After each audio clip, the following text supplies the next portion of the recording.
मी सर्व उपस्थितांना विनंती करतो की त्यांनी स्थानापन्न व्हावे.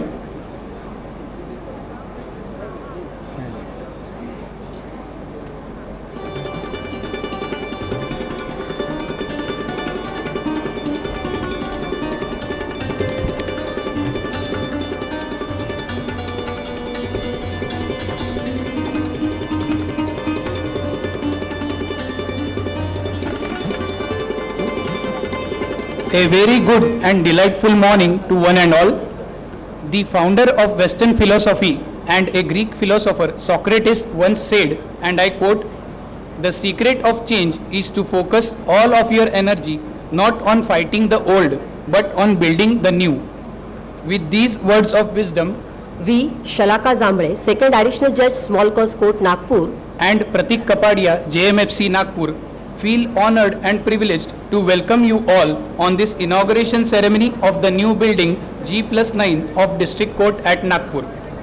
Glorious history, rich heritage, illustrious lawyers have combined to confer upon Nagpur a unique and enviable status. With this note, on this auspicious occasion, we welcome all the honorable and respected dignitaries on and off the dais.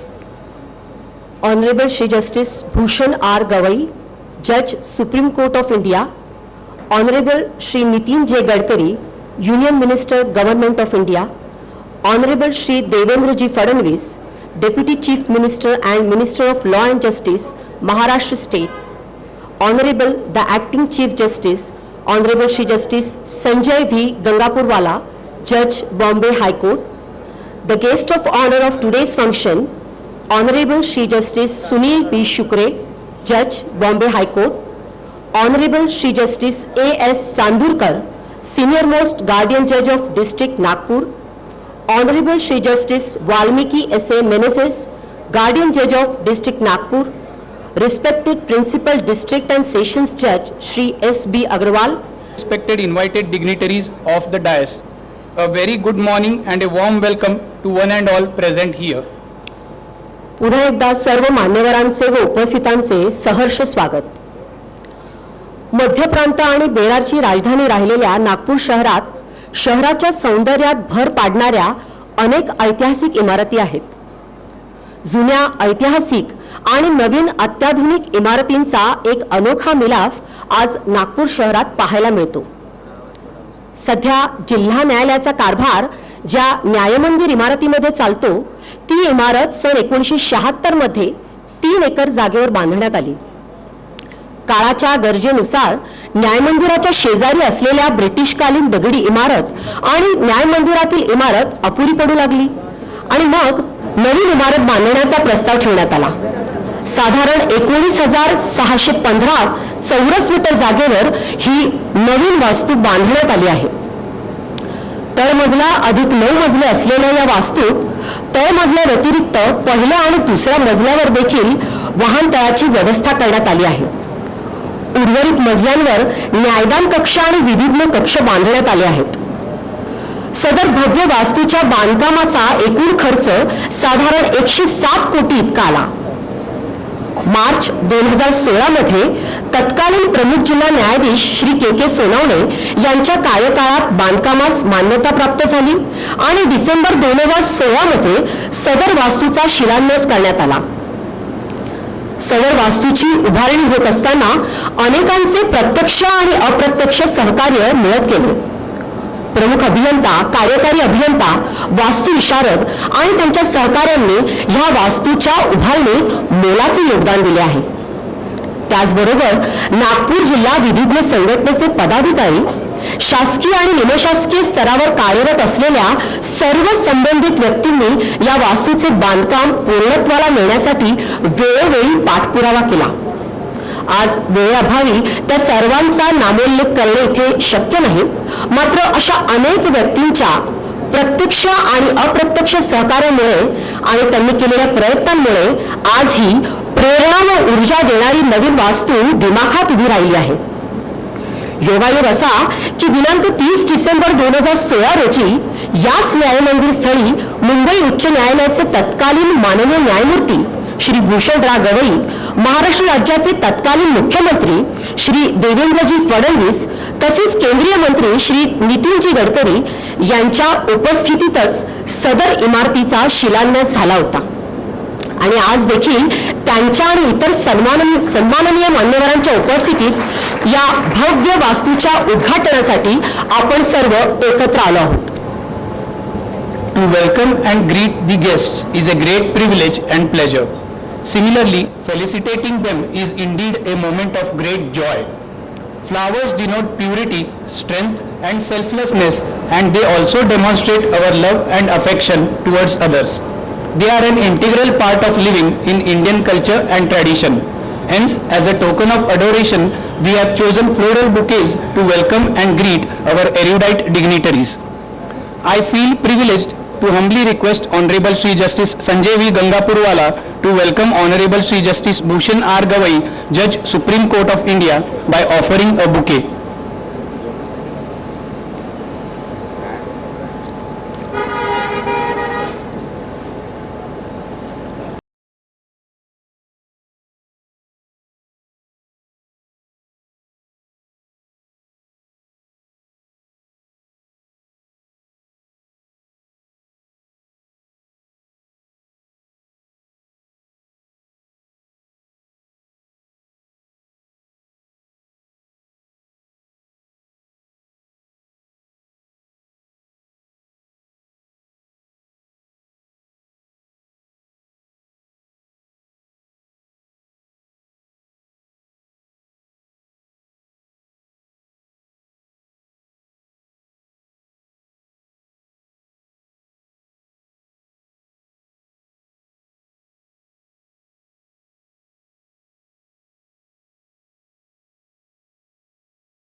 विधिज्ञ संघटनेतर्फे संघटनेचे कोषाध्यक्ष श्री श्रीकांत गावंडे यांना मी विनंती करते की त्यांनी माननीय न्यायमूर्ती श्री वाल्मिकी S.A. मेनेझेस, न्यायमूर्ती मुंबई उच्च न्यायालय नागपूर खंडपीठ यांना शाल, श्रीफळ व स्मृतिचिन्ह देऊन त्यांचे स्वागत करावे.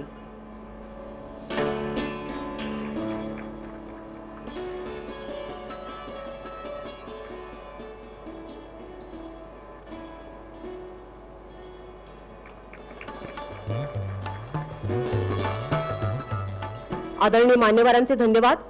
नागपूर जिल्हा विधिज्ञ संघटनेतर्फे संघटनेचे ग्रंथपाल श्री मनोज मेंढे यांना मी विनंती करते की त्यांनी माननीय श्री S.B. अग्रवाल, प्रमुख जिल्हा व सत्र न्यायाधीश नागपूर यांना शाल, श्रीफळ व स्मृतिचिन्ह देऊन त्यांचे स्वागत करावे.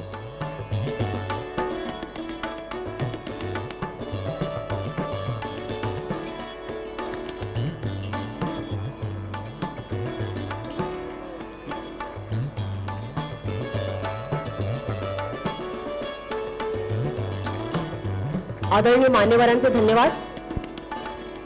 यानंतर मी नागपूर जिल्हा न्यायालयीन कर्मचारी संघटनेतर्फे संघटनेचे अध्यक्ष श्री लक्ष्मीकांत साखळकर यांना विनंती करतो की त्यांनी माननीय न्यायमूर्ती श्री भूषण रागवई, न्यायमूर्ती सर्वोच्च न्यायालय यांना पुष्पगुच्छ देऊन त्यांचे स्वागत करावे.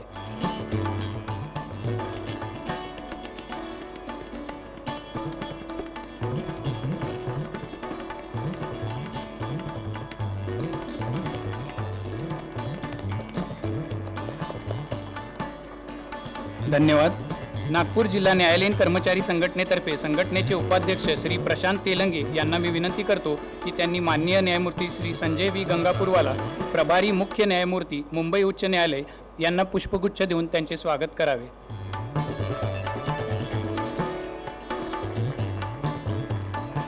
धन्यवाद.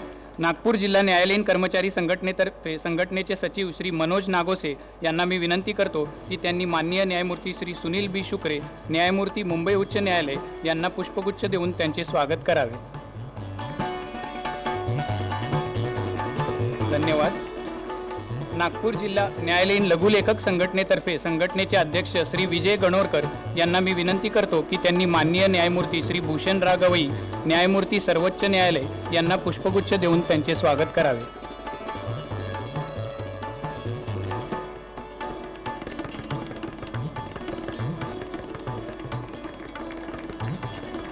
धन्यवाद.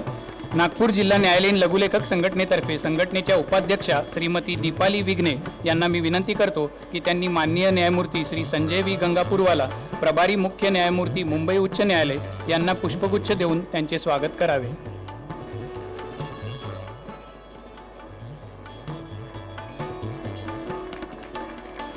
धन्यवाद. नागपूर जिल्हा न्यायालयीन लघुलेखक संघटनेतर्फे संघटनेचे सचिव श्री संजय लिखितकर यांना मी विनंती करतो की त्यांनी माननीय श्री देवेंद्रजी फडणवीस, उपमुख्यमंत्री महाराष्ट्र राज्य यांना पुष्पगुच्छ देऊन त्यांचे स्वागत करावे.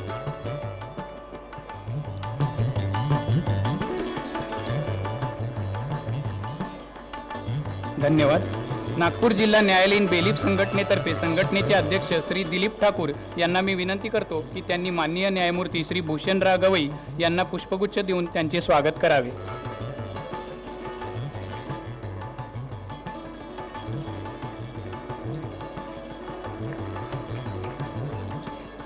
धन्यवाद. नागपूर जिल्हा न्यायालयीन चतुर्थ श्रेणी कर्मचारी संघटनेतर्फे संघटनेचे अध्यक्ष श्री गजानन गुलाने यांना मी विनंती करतो की त्यांनी माननीय न्यायमूर्ती श्री भूषण रागवई यांना पुष्पगुच्छ देऊन त्यांचे स्वागत करावे.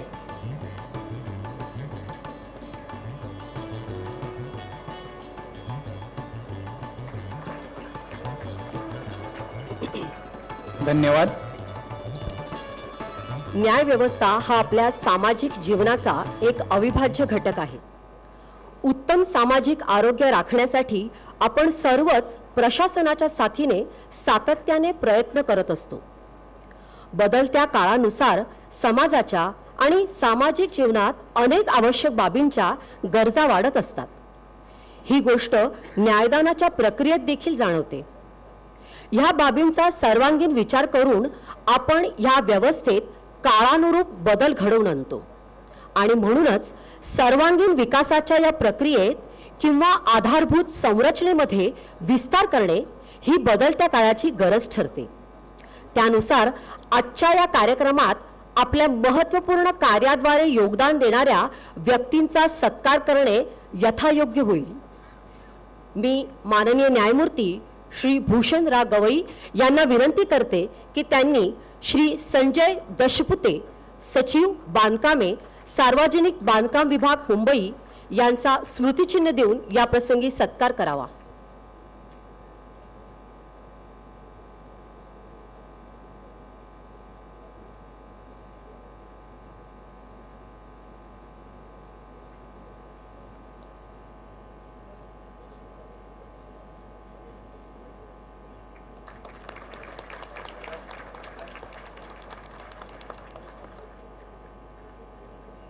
धन्यवाद।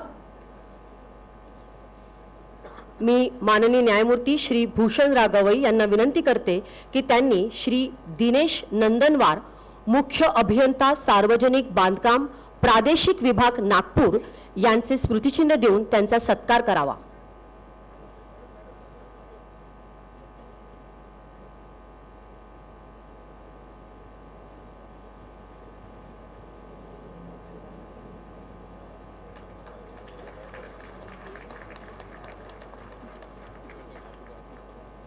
धन्यवाद।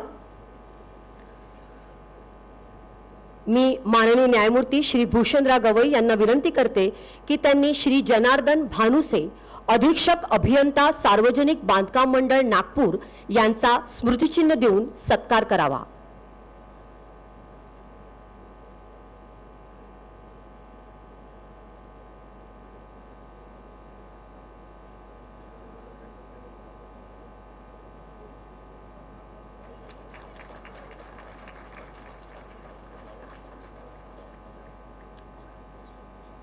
धन्यवाद। मी माननीय न्यायमूर्ती श्री भूषणराव गवई यांना विनंती करते की त्यांनी श्री हेमंत पाटील, अधीक्षक विद्युत विभाग यांचा स्मृतिचिन्ह देऊन या प्रसंगी सत्कार करावा।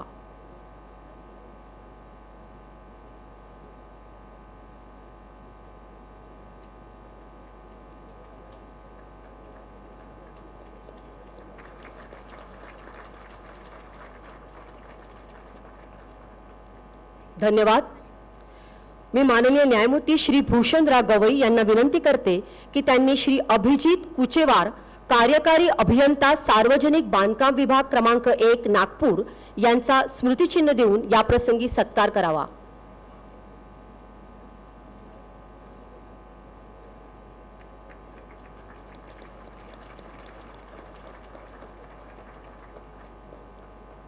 धन्यवाद। मी माननीय न्यायमूर्ती श्री भूषणराव गवई यांना विनंती करते की त्यांनी श्री संजय उपाध्ये, उपविभागीय अभियंता सार्वजनिक बांधकाम उपविभाग क्रमांक 1 नागपूर यांचा स्मृतिचिन्ह देऊन सत्कार करावा।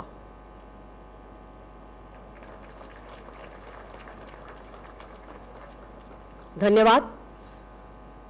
मी माननीय न्यायमूर्ती श्री भूषणराव गवई यांना विनंती करते की त्यांनी श्री राजकुमार बनाईत, उपअभियंता विद्युत विभाग यांचा स्मृतिचिन्ह देऊन या प्रसंगी सत्कार करावा।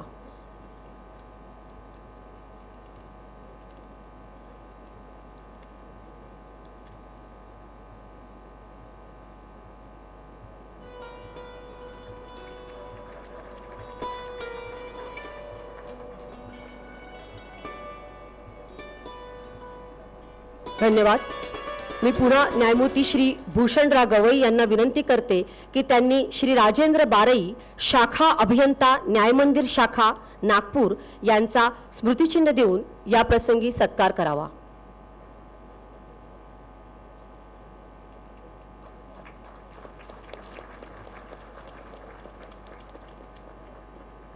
धन्यवाद। मी माननीय न्यायमूर्ती श्री संजय व्ही गंगापूरवाला यांना विनंती करते की त्यांनी श्री संदीप चाफले, शाखा अभियंता विधान भवन शाखा नागपूर यांचा स्मृतिचिन्ह देऊन सत्कार करावा।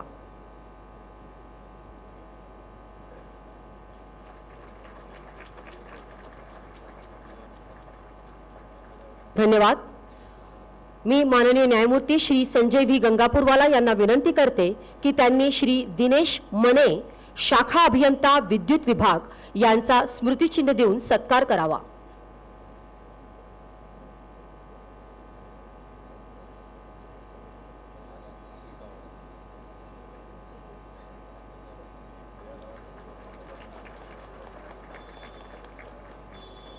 धन्यवाद. मी माननीय न्यायमूर्ती श्री संजय व्ही गंगापूरवाला यांना विनंती करते की त्यांनी श्री संजय इंदूरकर निवृत्त कार्यकारी अभियंता यांचा स्मृतिचिन्ह देऊन सत्कार करावा.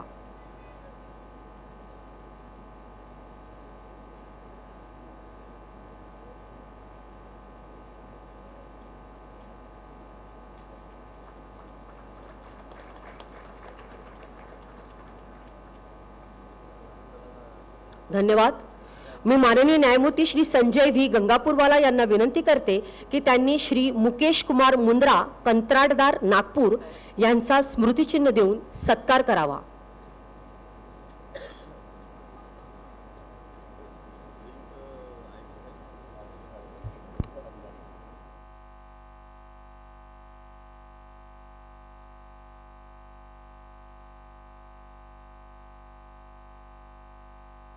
धन्यवाद. मी माननीय न्यायमूर्ती श्री संजय व्ही गंगापूरवाला यांना विनंती करते की त्यांनी वास्तुविशारद कविता रंगारी यांना स्मृतिचिन्ह देऊन त्यांचा सत्कार करावा.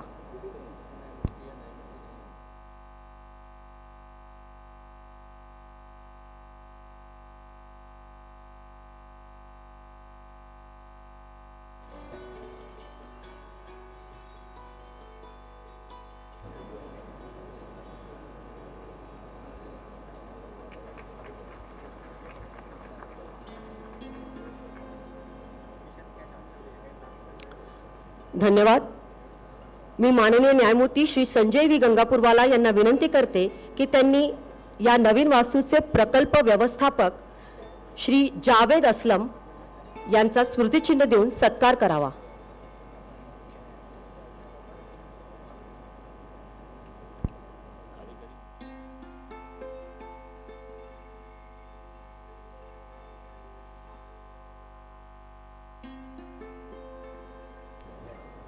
धन्यवाद.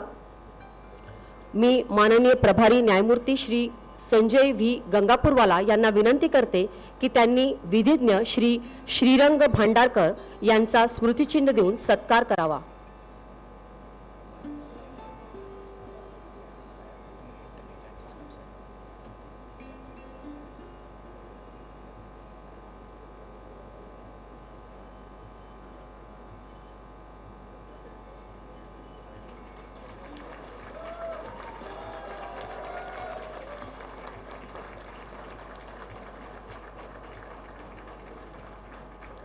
धन्यवाद. मी माननीय प्रभारी मुख्य न्यायमूर्ती श्री संजय व्ही गंगापूरवाला यांना विनंती करते की त्यांनी विधिज्ञ श्री उदय डबले यांचा स्मृतिचिन्ह देऊन सत्कार करावा.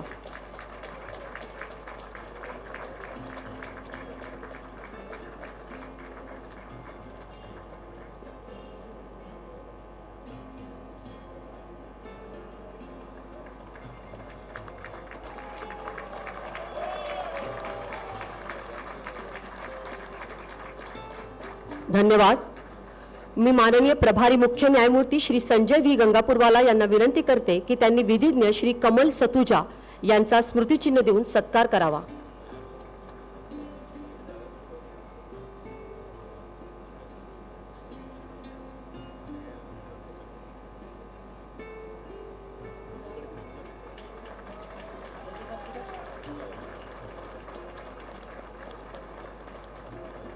धन्यवाद. मी माननीय प्रभारी मुख्य न्यायमूर्ती श्री संजय व्ही गंगापूरवाला यांना विनंती करते की त्यांनी विधिज्ञ श्री नितीन देशमुख यांचा स्मृतिचिन्ह देऊन सत्कार करावा.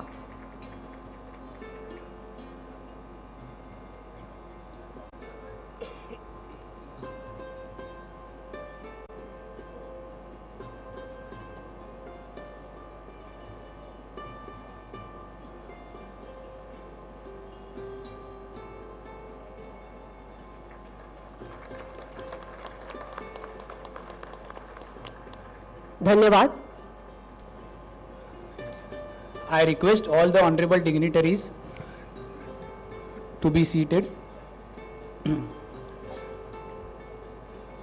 An English poet, Felix Dennis, once said, and I quote, "Ideas don't make you rich, the correct execution of ideas does."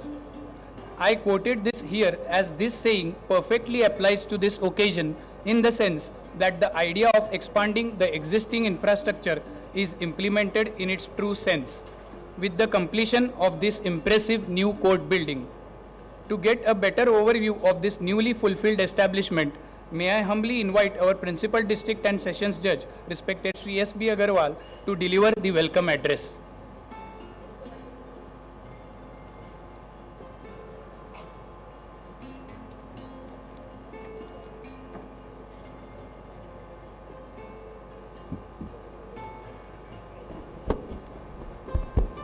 Judge, Supreme Court of India, Honorable Shri Nitin G. Gadkari, Union Minister, Government of India, Honorable Shri Devendra Fadnavis, Deputy Chief Minister and Law Minister, Government of Maharashtra, Honorable Shri Justice Sanjay V. Gangapurwala, Acting Chief Justice, Bombay High Court, Honorable Shri Justice S. B. Shukre, Judge, Bombay High Court, Honorable Shri Justice A. S. Chandurkar, Judge, Bombay High Court, Honorable Shri Justice Valmiki S. A. Menezes, Judge, Bombay High Court, Mr. Roshan Bagre, President of the District Bar Association, Nagpur, Honorable Judges of the Bombay High Court, my brother and sister judges, members of the Bar Association, and all other dignitaries and invitees.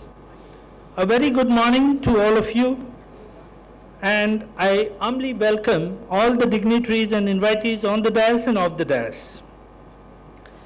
It is indeed my great privilege and honor to be part of this grand inaugural function. A famous Canadian author and philosopher, Machona, once said, "Spring is the proof that there is beauty in new beginnings." Now, we are in the month of spring, and it is a season of rebirth. The new building is that rebirth and beauty, which I am sure will be a benchmark for beginning our work with more energy and enthusiasm.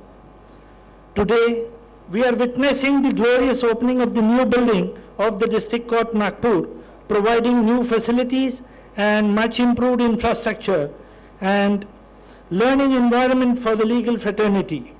In the past, when the space was limited, this court was still able to deliver quality work.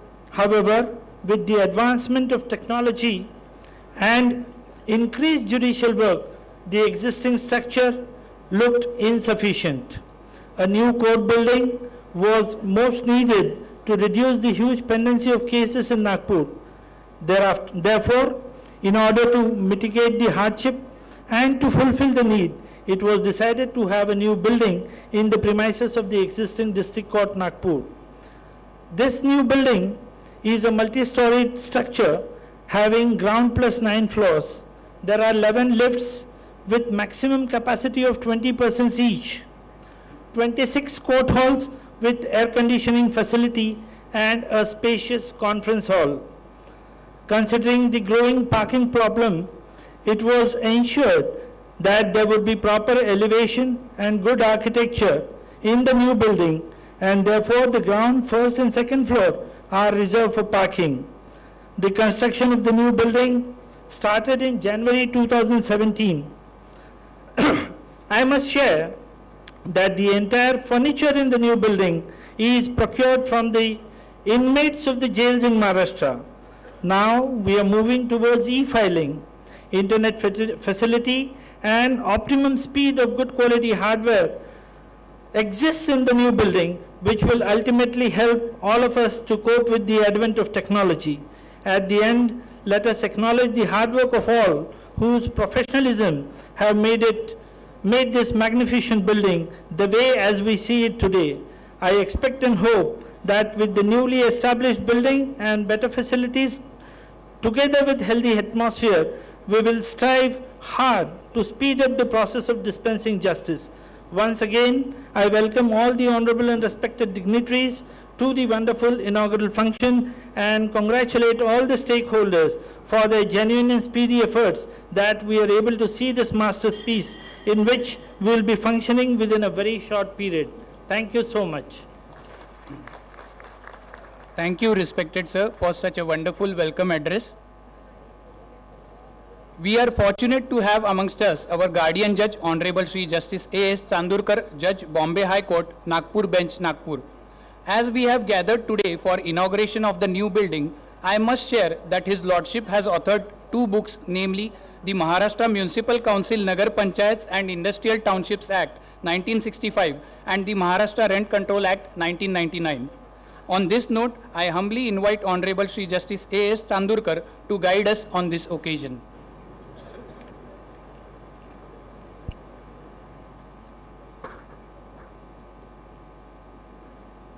Honorable Shri Justice Bhushan Gavai, Judge, Supreme Court of India. Honorable Shri Justice V.S. Sirpurkar, former Judge, Supreme Court of India. Honorable Shri Nitin Gadkari, Union Minister.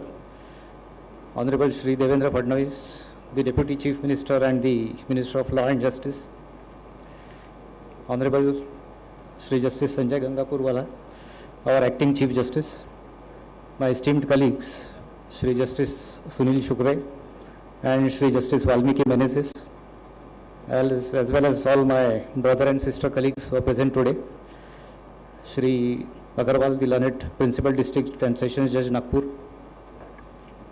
Shri Bagade, the President of the District Bar Association with the entire team, members of the District Bar Association, office bearers of the High Court Bar Association, members of the District Judiciary, as well as the legal fraternity, ladies and gentlemen. Today is indeed a great occasion of joy and immense pride for the District of Nagpur that we have got this grand court building. Its magnificence complements the High Court building that has been aptly described as a poem in stone. The new building is definitely a feather in the cap of the city of Nagpur. The first court building that was available at the district court was constructed in black stone in 1915, which is even today known as the Dagdi building. The construction of the existing court building commenced in 1971 and it was inaugurated on 16/1/1977. With the growing need for additional courtrooms and space, the stone laying ceremony of the new building was held on 30th December 2016. Most of the dignitaries on the dais were also present on that day, but in different capacities. And today we have this grand structure being the additional Nyaya Mandir.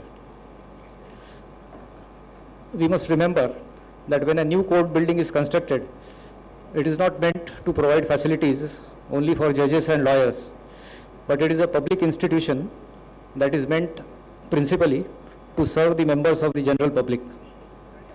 Public funds are used to facilitate smoother and better dispensation of justice. On such facilities being provided, the public at large benefits.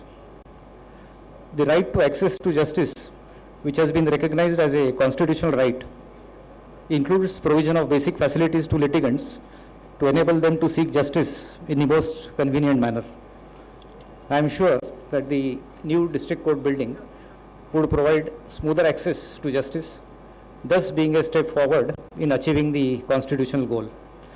I take this opportunity to congratulate each and every person who has contributed in one way or the other in ensuring the completion of the new building. The District Bar Association has always been an integral part in the exercise of the undertaking the construction of the new court building. Its long-standing demand of increasing the number of courts as well as the provision of better facilities now stands fulfilled. It would be appropriate on this momentous occasion to state that 6 of its esteemed members have adorned the Supreme Court of India. Honorable Shri Justice Bhushan Gavai is present with us today, along with Justice Sirpurkar. About 7 members had the distinction of becoming Chief Justices of various High Courts. About 50 members have been elevated as Judges of the High Court. 27 judicial officers who had served at the District Court Nagpur were subsequently elevated as Judges of the High Court. Honorable Shri Justice Sunil Shukre is one amongst them. 5 esteemed members have adorned the office of the Advocate General. The District Bar Association has also produced a number of illustrious members who have contributed immensely in the political as well as the social field. The Honorable Deputy Chief Minister is amongst us today. The list in that regard is endless. I am sure that the new court building would definitely encourage the young generation of lawyers to emulate their predecessors and bring lawyers to the city and the district of Nagpur. I once again extend my heartiest greetings on this occasion and convey my best wishes to the district judiciary on this great achievement. Thank you. Jai. Thank you, my lord, for your kind words. Swami Vivekananda once said, and I quote, "True guidance is like a small torch in a dark forest. It doesn't show everything once, but gives enough light for the next step to be safe."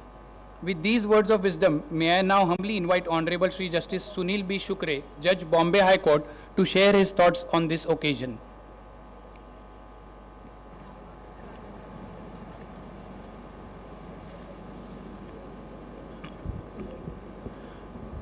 Good morning to all of you.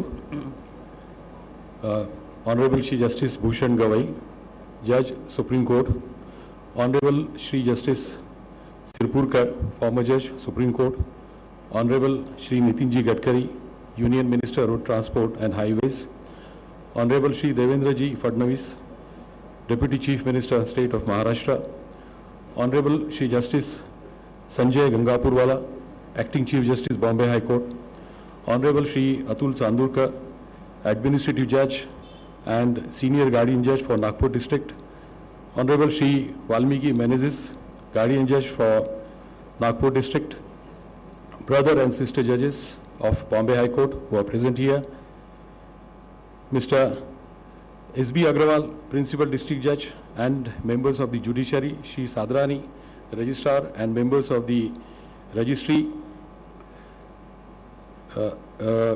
Aparna Agrawal ma'am, Income Tax Commissioner, Dr. V.P. Nitin, Collector Nagpur, Mr. Rahul Pandey, Chief Information Commissioner, Shri Atul Pandey, President High Court Bar Association and his team, Shri Roshan Bagde, President District Court Bar Association and his team, members of Bar Council, senior advocates, dignitaries, and also officers of all the officers of the PWD who are present here.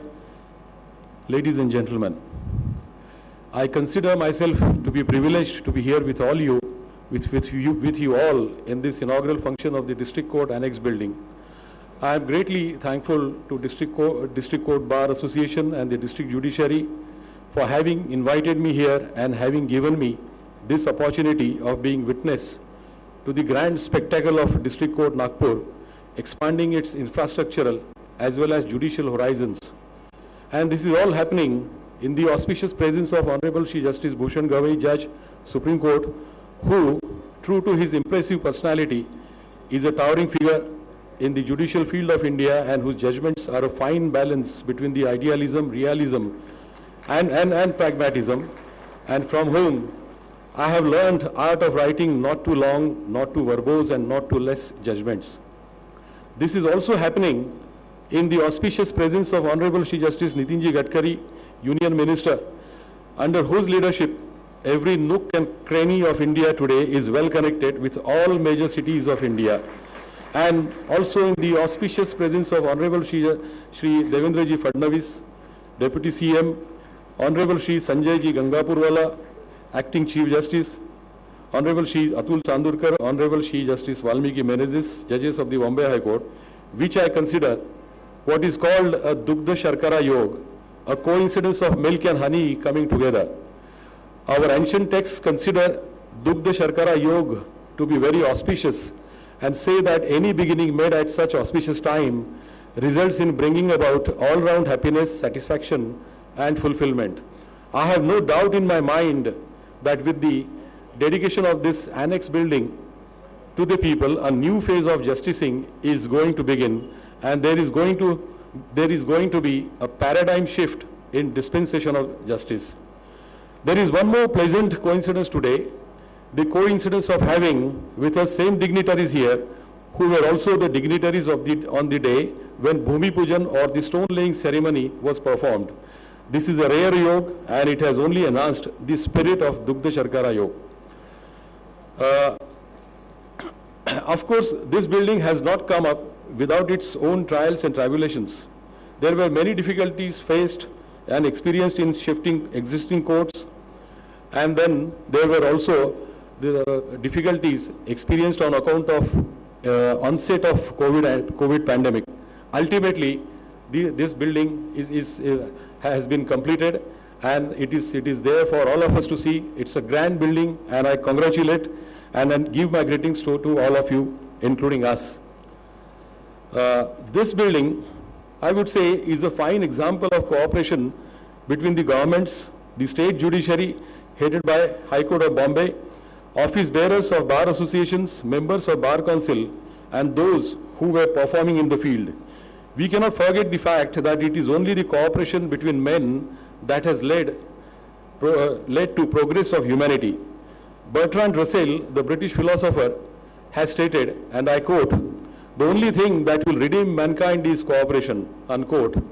But to my mind, it is not easy to find cooperation everywhere and every time. Rather, there are occasions when we see only conflicts and conundrums. Cooperation can occur only when there is conviction in mind that nobody can get there unless everybody gets there. This conviction was very much here, and that is why today this auspicious moment has arrived for all of us to soak ourselves in the glory of this building and ultimately in the glory of justice. There is a bigger question, however, that all of us have to think over and make an attempt to provide effective answer to it. The question is, how are we going to take justice to the doorsteps of those who are in need of justice? A modern building like this certainly helps in giving effective justice, as it provides a disturbance-free and peaceful atmosphere to pursue cause of justice. But having a good building and excellent infrastructural facilities only would not be enough for implementing the concept of justice to the doorsteps. The judiciary and the members of bar have to reach out to the backward, to the tribals, to the downtrodden, and many of whom who are not even aware that some injustice is being done to them.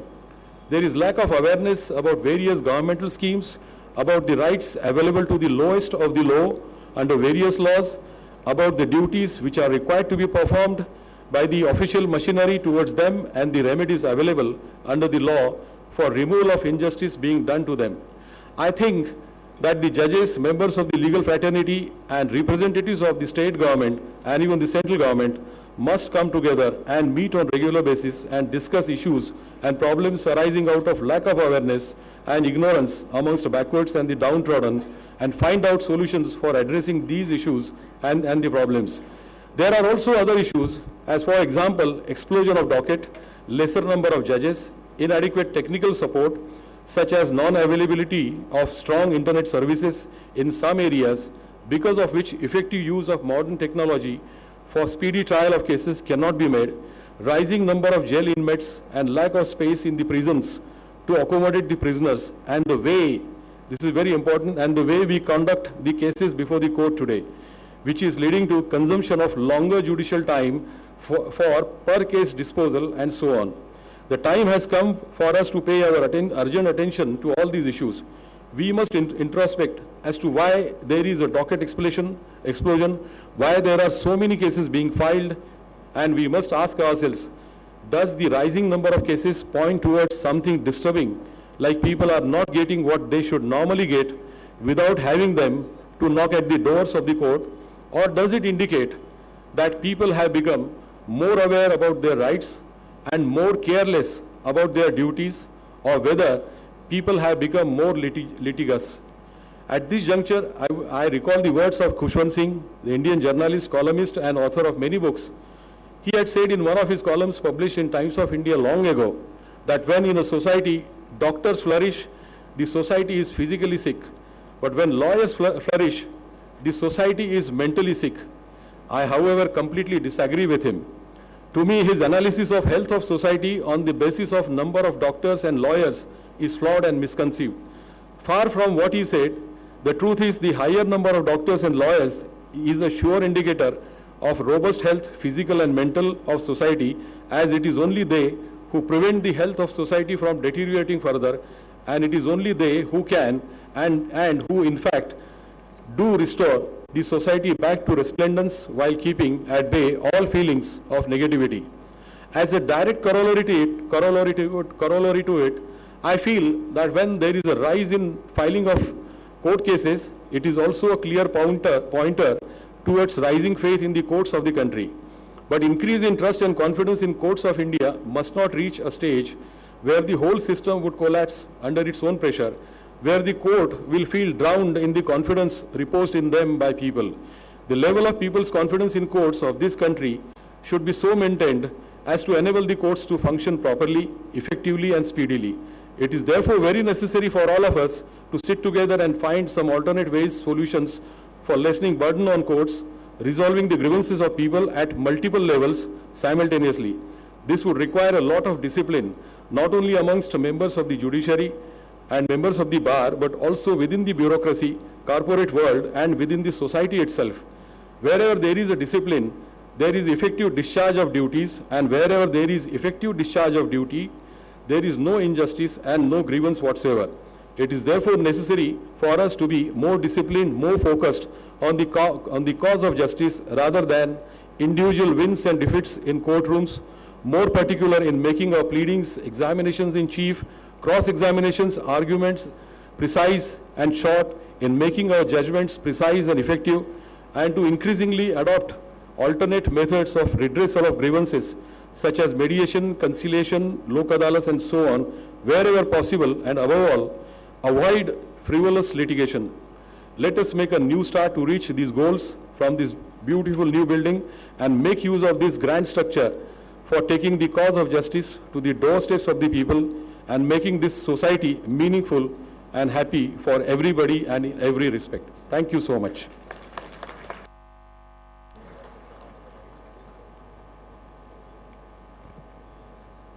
Thank you, my lord, for enlightening us. Henry Ford once said, and I quote, "Coming together is a beginning, keeping together is progress, working together is success." Today, as we are celebrating the success of our collective efforts, may I now humbly invite Honorable the Acting Chief Justice Sanjay V. Gangapurwala to enlighten us on this auspicious occasion.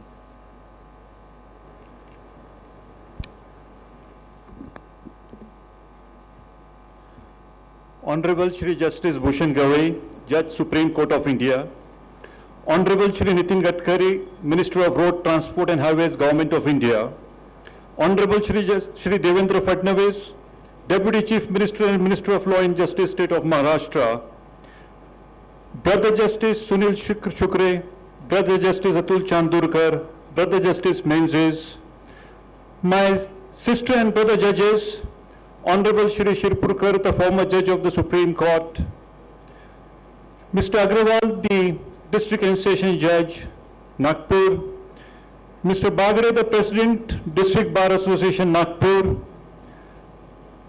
the members of my judicial fraternity, the members of this District Bar, Nagpur, distinguished guests, ladies and gentlemen. सर्वप्रथम नागपूरच्या वकिलांना व पक्षकारांना नवीन वास्तूबद्दल अभिनंदन.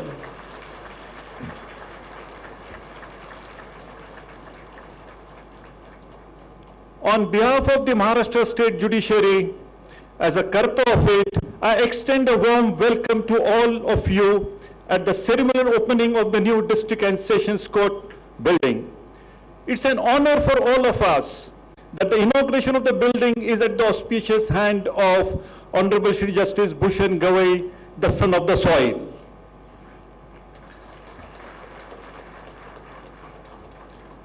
The gracious presence of Shri Nitin Gadkari, the Union Minister for Road and Transport, Shri Devendra Fadnavis, the Deputy Chief Minister and the Law Minister of the state, amongst many other dignitaries on and off the dais, has added grandeur to this function. One of the fundamental tenets of Constitution is access to justice. Ergo, to provide access to justice, adequate infrastructure needs to be provided to the courts. The presence of the state-of-art infrastructure would guarantee that litigants are able to navigate, interact, and communicate efficaciously. The judicial infrastructure has to adapt to the changing times, changing circumstances, and changing environment. The courts will have to be made artificial intelligence friendly. Artificial intelligence can be put to use to improve the efficiency of justice administration system. Nagpur, being a metropolitan and cosmopolitan city of the state of Maharashtra, and also because of the huge pendency of the cases, an issue of space crunch in the district court establishment had arisen, which include deficient court halls, space for record keeping, lack of proper infrastructure, security or requisite amenities, and so on. The existing infrastructure was insufficient, and thus arose the need for an extended building of the district court. As on date, the Nagpur establishment itself has a pendency of more than 2 lakh cases. Considering the long pending desire for an extended building of the district court so as to accommodate some more court halls and ancillary infrastructure with necessary facilities, I am elated that the efforts have yielded and fructified today in the form of ground plus 9-storied magnificent extension building. With this new extension building for the district and sessions court at Nagpur, the state government has reassured the judiciary to secure access to justice and has bridged the gap between the citizens and the justice delivery system. I take this opportunity to thank the government of the state for lending its wholehearted support and cooperation for this extension building of the district court.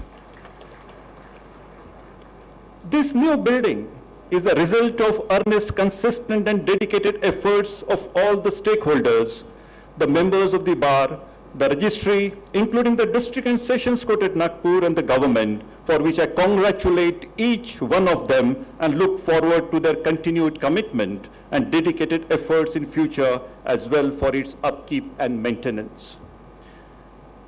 It is really a coincidence that on 30th December 2016, the same Troy, Honorable Justice Bhushan Gavai, Honorable Shri Nitin Gadkari, and Honorable Shri Devendra Fadnavis had laid the foundation of stone of this building, and today all the three are inaugurating this building. Before concluding, I would express my gratitude to all those who have contributed their valuable time and tireless efforts, either directly or indirectly, in the ultimate culmination of this new, beautiful, state-of-the-art extended building. I am certain and hopeful that judges, the lawyers, and all the concerned at the district court, Nagpur, would fulfill their duties and responsibilities with renewed vigor towards achieving the objects of speedy and effective justice. At the end, I would only request, and I hope, that the first matter at the extension building should not be adjourned. Thank you, everybody.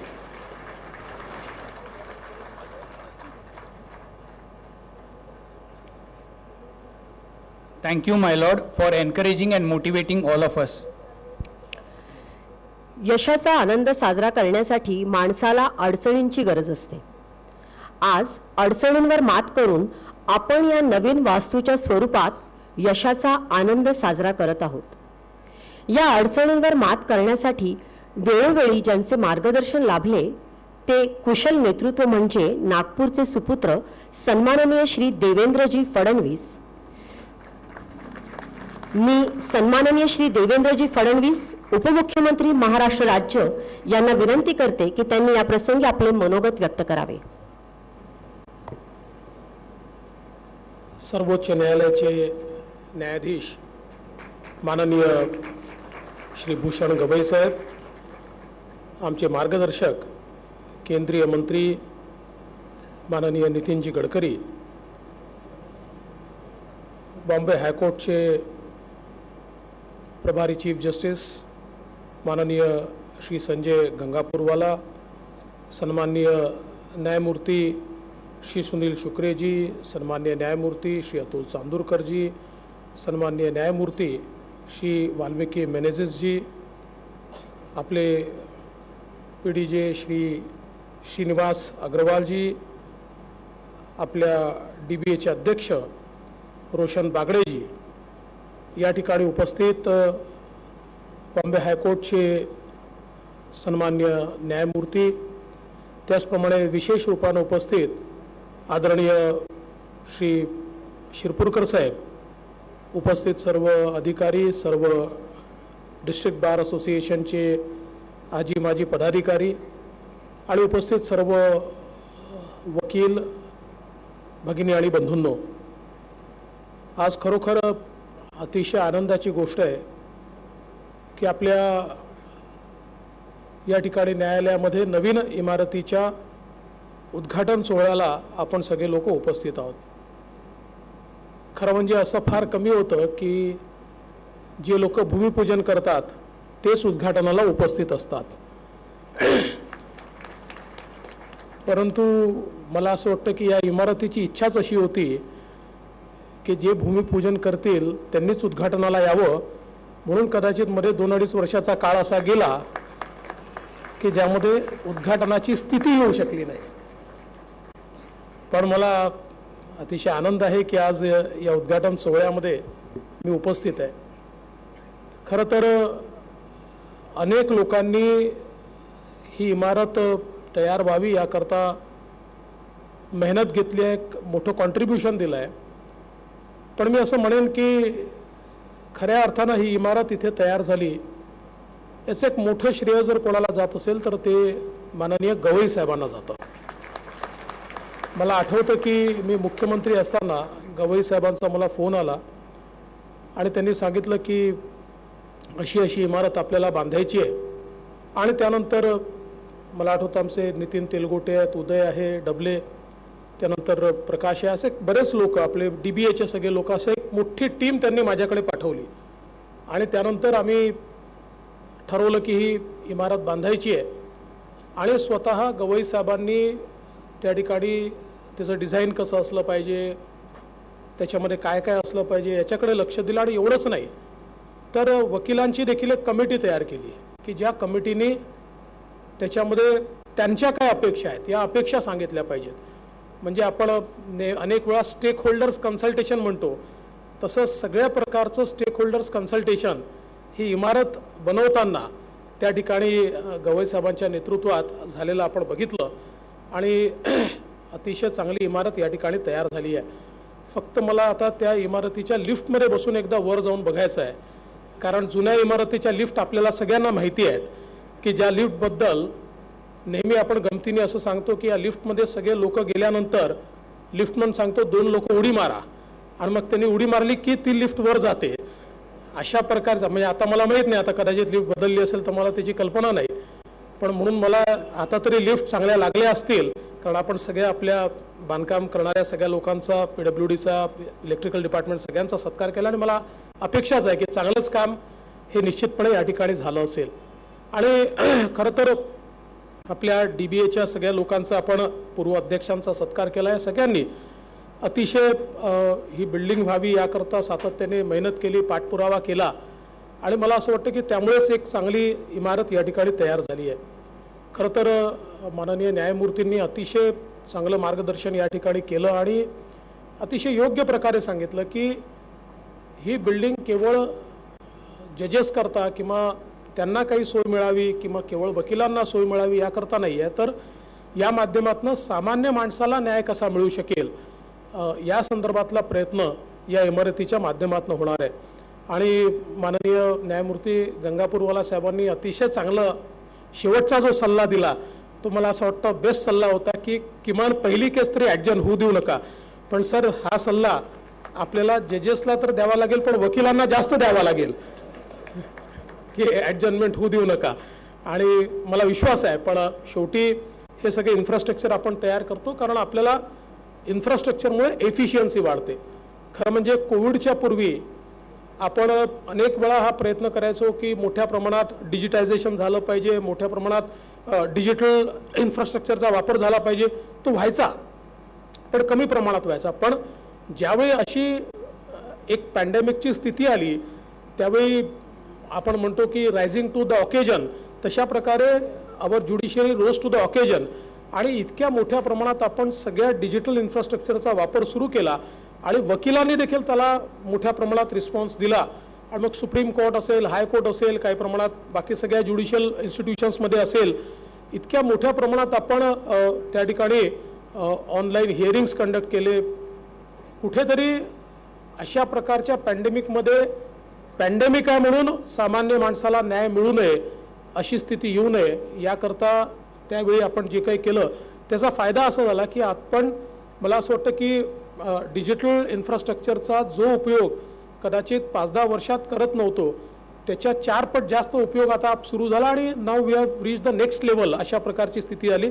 आणि आता हळूहळू शेवटी जसा उल्लेख झाला की कोर्ट्सलाही digital infrastructure वापरावं लागेल. आपल्याला आपण आपले जेल मोठ्या प्रमाणात कनेक्ट केलेच आहेत, पण त्याचाही वापर आपल्याला वाढवावा लागेल. तिथे अजून आपल्याला जास्त काय करता येईल, कारण शेवटी जेलमधनं सगळे इनमेट्स इथे आणणं ही देखील एक, किंवा जे काही लोक त्या ठिकाणी आहेत त्यांना इथे आणणं ही देखील एक अडचणीची अवस्था असते. त्यामुळे त्यात आपल्याला काय चांगलं करता येईल, त्याला जास्त चांगल्या प्रकारे कसं करता येईल, याला आता आपल्याला गती देणं शक्य आहे. आणि ही गोष्ट खरी आहे की साधारणपणे महाराष्ट्रामध्ये आपण गेल्या काही वर्षांमध्ये, विशेषतः 2014 साली मी मुख्यमंत्री झालो आणि त्याच वेळेस लॉ अँड ज्युडिशरी मिनिस्ट्री देखील लॉ अँड जस्टिस मिनिस्ट्री देखील मी माझ्याकडे ठेवली. आणि तेव्हापासून आपण मोठ्या प्रमाणात ज्युडिशियल इन्फ्रास्ट्रक्चरला ॲलोकेशन देखील वाढवलेलं आहे. म्हणजे आपण जर बघितलं तर अगदी म्हणजे जी अपेक्षा आहे की 1% पोचलं पाहिजे त्याच्या जवळ पोचलो आहे. कदाचित पुढच्या वर्षीपर्यंत 1%च्या पलीकडे आपण निश्चितपणे त्या ठिकाणी चालले जाऊ. म्हणजे मला सांगताना आनंद वाटतो की सरकार आल्यानंतर गेल्या 8 महिन्यामध्ये आम्ही 40 कोर्ट बिल्डिंग्स आणि निवासस्थानांना मान्यता दिली आहे 1302 कोटी रुपयाच्या. आणि त्याकरता प्रोव्हिजन देखील आम्ही केलेली आहे. आणि एक आमचा चांगला समन्वय माननीय उच्च न्यायालयाशी आहे. त्यांच्याकडनं जी काही प्रायोरिटी येते ती प्रायोरिटी कधीच आम्ही थांबवत नाही. त्याला जेवढ्या लवकरात लवकर मान्यता देता येईल आणि त्याला निधी देता येईल तो देण्याचा प्रयत्न हा महाराष्ट्रामध्ये आपण करतो. महाराष्ट्र एक अतिशय पुरोगामी राज्य आहे आणि या राज्यामध्ये न्यायव्यवस्था देखील तेवढीच पुरोगामी असली पाहिजे. आज आपण बघतोय की या सगळ्या आपल्या विकासाच्या व्यवस्थेमध्ये आज न्यायव्यवस्थेचा एक मोठा रोल आहे. आपल्या इथे इतक्या मोठ्या प्रमाणात आज इन्व्हेस्टमेंट येते. ही इन्व्हेस्टमेंट आल्यानंतर मागच्या काळात आपण कमर्शियल कोर्ट्स सुरू केले, कारण जगभरातल्या इन्व्हेस्टर्सचं म्हणणं असतं की ज्या ठिकाणी कमर्शियल कोर्ट्स आहेत, ज्या ठिकाणी एफिशियंटली एफिकसली आम्हाला न्याय मिळतो, एखाद्या कमर्शियल खटला हा तात्काळ ज्या ठिकाणी निकाली निघतो तिथे आम्ही जास्त इन्व्हेस्टमेंट करू. आणि म्हणून त्याही गोष्टी आज महाराष्ट्रामध्ये मोठ्या प्रमाणात आपण सुरू केलेल्या आहेत आणि त्याचा फायदा देखील मिळतो आहे. पण हे सगळं होत असताना शुक्रे साहेबांनी देखील ज्याचा उल्लेख केला त्याचाही विचार आपल्याला थोडा करावा लागेल की लिटिगेशन्स कमी कसे होतील. म्हणजे त्यात काही प्रमाणात सरकार देखील मला असं वाटतं दोषी आहे, कारण आम्ही देखील सगळ्यात मोठे लिटिगंट आहोत. म्हणजे एक आपल्याला गमतीची गोष्ट या ठिकाणी, गमतीची म्हणण्यापेक्षा ती जास्त सिरियस आहे की एक साधारणपणे एक महिन्याभरापूर्वी आमच्याकडे एक मॅटर मंत्रिमंडळापुढे आलं. आणि मॅटर काय होतं तर 95-96 साली एक अवॉर्ड झाला होता की ज्याच्यामध्ये आम्हाला 5 कोटी रुपये द्यायचे होते कॉन्ट्रॅक्टरला, आणि ते आम्ही दिले नाही म्हणून मंत्रिमंडळासमोर प्रस्ताव आला होता. हायकोर्ट झालं, सुप्रीम कोर्ट झालं, सगळं होऊन त्यांना 300 कोटी रुपये द्यायचा प्रस्ताव होता. म्हणजे त्यावेळी जर 5 कोटी रुपये दिले असते तर काय झालं असतं. पण आम्ही आमच्याकडे काय असतं की अधिकारी प्रत्येकाला असं वाटतं की आपल्या अंगावर कशाला घ्यायचं, चालू द्या लिटिगेशन, चालू द्या लिटिगेशन, असं चालत चालत ते सुप्रीम कोर्टापर्यंत जातं. आणि मग 2 रुपयाच्या ऐवजी 200 रुपये आम्ही देतो. आणि म्हणून याही संदर्भात मागच्या काळामध्ये आपण आर्बिट्रेशन हे स्वीकारलं आणि मोठ्या प्रमाणात महाराष्ट्रामध्ये ज्यावेळेस मी मुख्यमंत्री होतो त्यावेळेस आपण आर्बिट्रेशन सुरू केलं.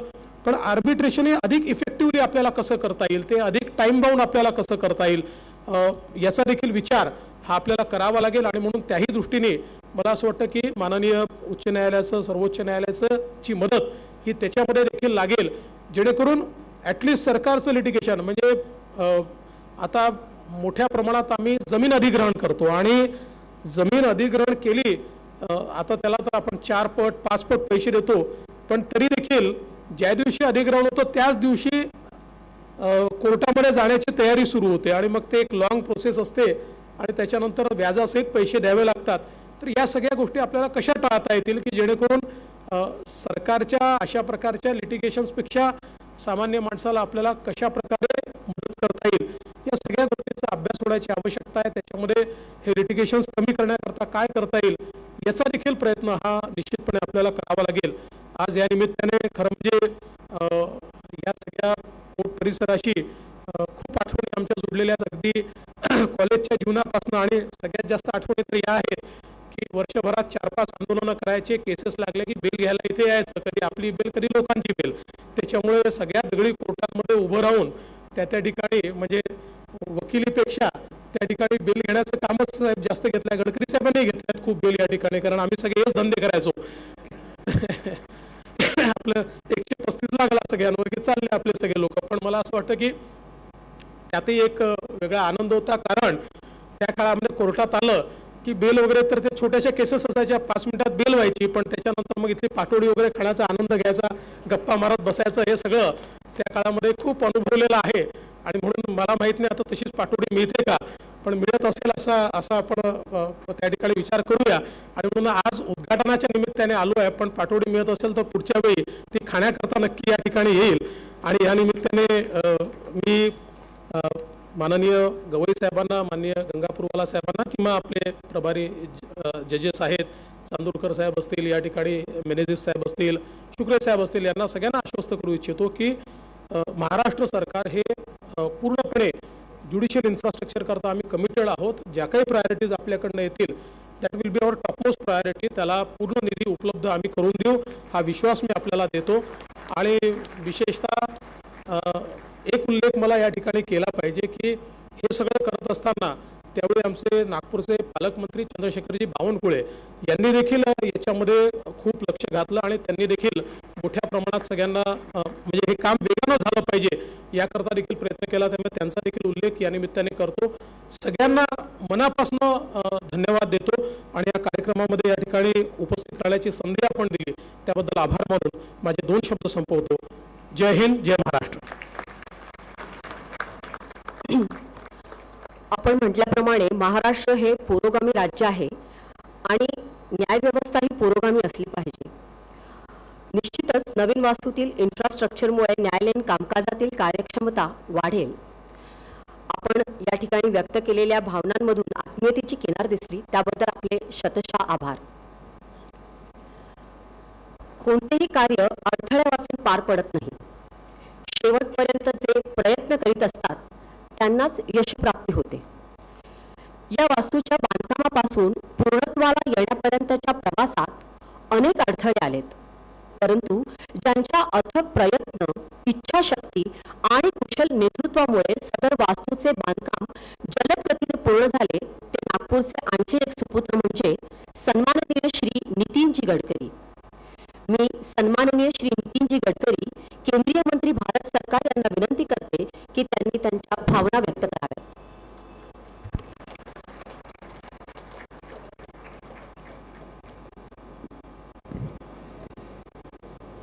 सर्वोच्च न्यायालयाचे माननीय न्यायमूर्ती भूषण गवई साहेब, उपमुख्यमंत्री देवेंद्र फडणवीस, प्रभारी मुख्य न्यायाधीश उच्च न्यायालय श्री संजय वी गंगापूरवाला, माननीय न्यायमूर्ती श्री सुनील शुक्रे, माननीय न्यायमूर्ती श्री अतुल चांदूरकर, माननीय न्यायमूर्ती श्री वाल्मीकि एस मंजेस, माननीय प्रमुख जिल्हा व सत्र न्यायाधीश श्री श्रीनिवास बी अग्रवाल, आदरणीय शिरपूरकर साहेब, सर्व उपस्थित मान्यवर न्यायाधीश महोदय, जिल्हा वकील संघाचे अध्यक्ष रोशन बागडे, उपस्थित मान्यवर बंधूंना आणि भगिनी,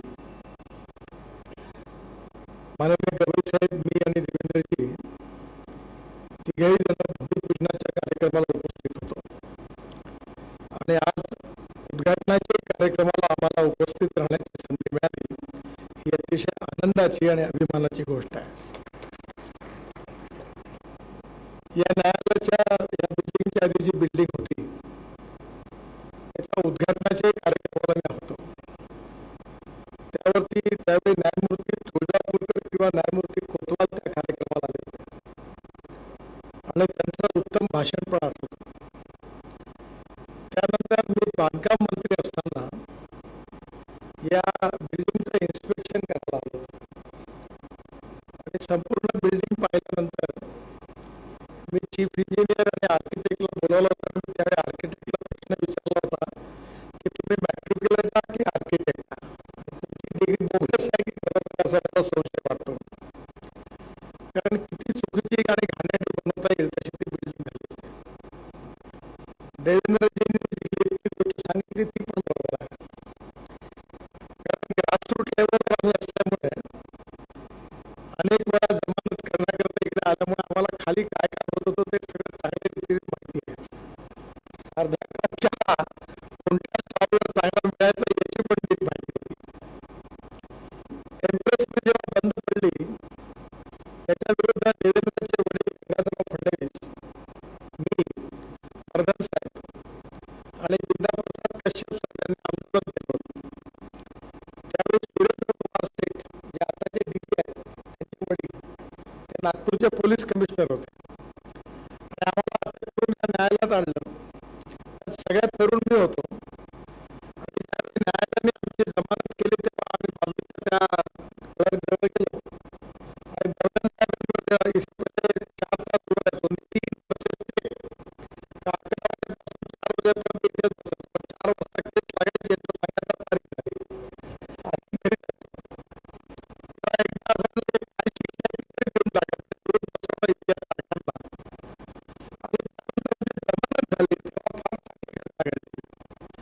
वर्धन साहेब देशाच्या राजकारणातले फार मोठ्याने आयकॉनिक आणि आम्ही जेव्हा लाईनमध्ये उभं राहिलो तेव्हा त्यांनी आमच्या हात टाकला.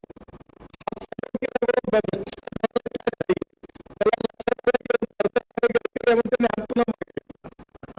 कारण सवय होती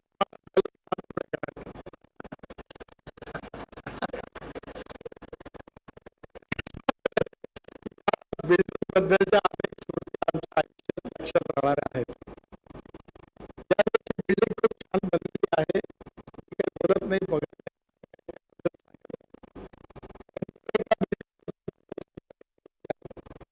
तुम्हाला एवढे पैसे मिळाले की सध्या युट्यूबवरून मला 2 ते 3 लाख रुपये मिळाले. त्यातलं सगळ्यात जास्त त्या बिल्डिंगवर भाषण केलं होतं त्याच्यामुळे जगात पॉप्युलरिटी मिळाली. आपल्या न्यायव्यवस्थेमध्ये इन्फ्रास्ट्रक्चर डेव्हलप केलंच पाहिजे, पण प्रत्येक हा प्रश्न आहे की इन्फ्रास्ट्रक्चर किती डेव्हलप केल्यावर इंडस्ट्री होणार आहे का. त्याच्यामुळे स्वाभाविकपणे न्याय मिळाला पाहिजे आणि तो वेळेत मिळाला पाहिजे.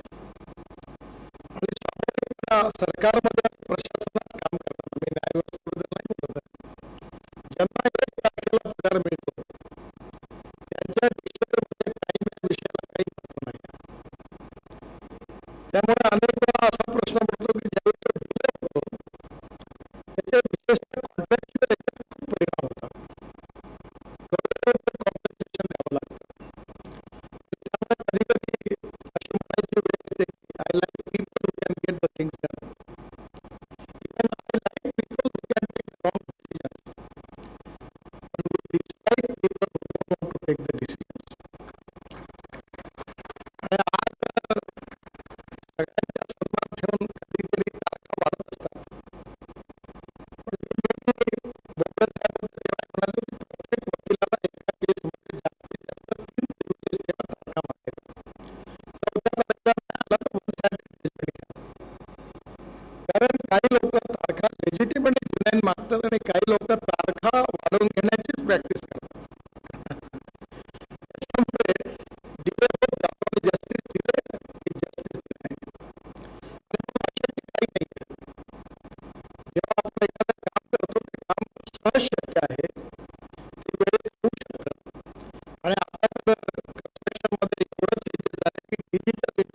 स्ट्रक्चरची सिस्टम आली आहे आणि त्यामुळे मोठ्या प्रमाणात कामं जेव्हा 1,00,000 करोडचं काम 2-2.5 वर्षात पूर्ण झाले. त्यामुळे टेक्नॉलॉजीचा उपयोग जो आहे तो आता ज्युडिशरीमध्ये मोठ्या प्रमाणात सुरू झालेला आहे. एक बॉर्डर त्या भागात एक विषय आला होता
नागपूरच्या मागणी पण हिंदुस्थानमध्ये सुप्रीम कोर्टापासून अनेक अशी मोठी मोठी माणसं दिली आहेत की त्यांनी इतिहास घडवलेला आहे.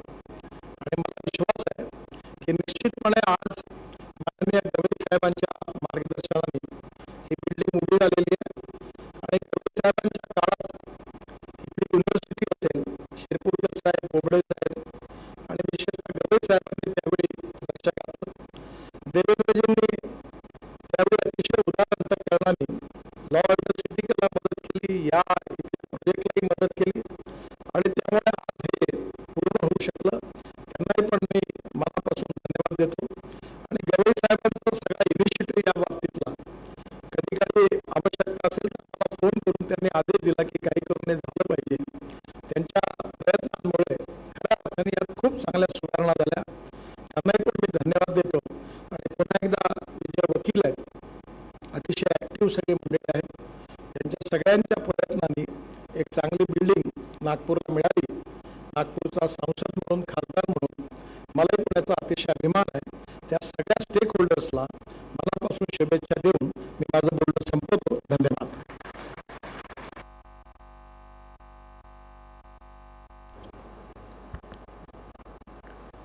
आपण म्हटल्याप्रमाणे सर्वात मोठी लोकशाही असलेल्या आपल्या भारतीय न्यायव्यवस्थेकडे सर्व जगाचे लक्ष आहे. इंडिपेंडंट, इम्पार्शियल, फेअर ज्युडिशियरीच्या माध्यमातून न्यायदानाची ही प्रक्रिया अधिक गतिशील होईल हा विश्वास व्यक्त करून मी आपण व्यक्त केलेल्या भावनांबद्दल आपले मनपूर्वक आभार मानते.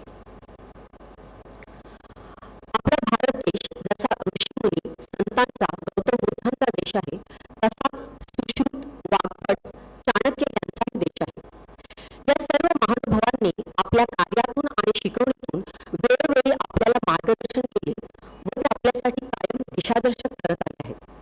आज या ठिकाणी या कार्यक्रमाच्या निमित्ताने मार्गदर्शन करण्यासाठी आपल्याला लाभलेले माननीय न्यायमूर्ती श्री भूषण रा गवई, न्यायमूर्ती सर्वोच्च न्यायालय यांना मी विनंती करते की त्यांनी मार्गदर्शनपर आपले विचार व्यक्त करावेत.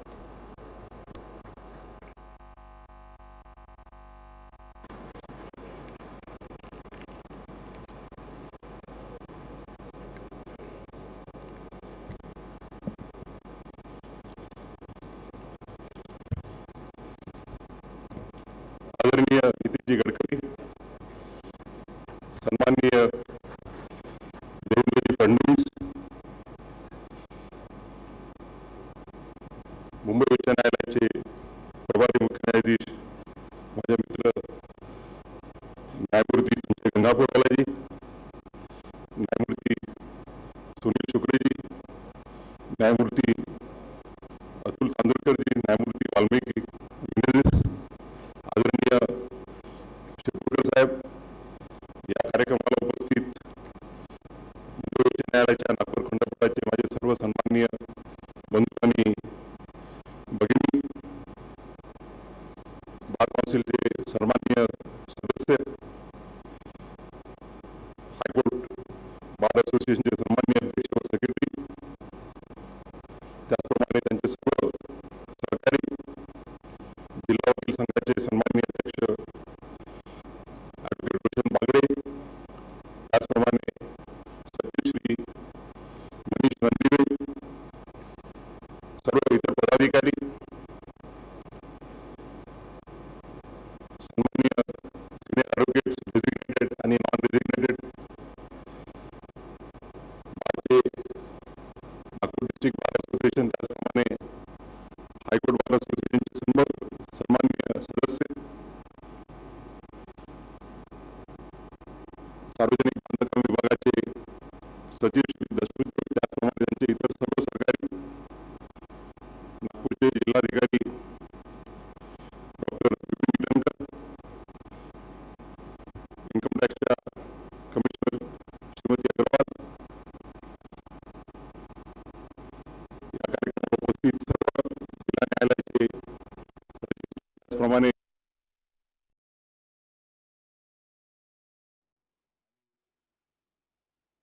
बंधू मित्रांनो,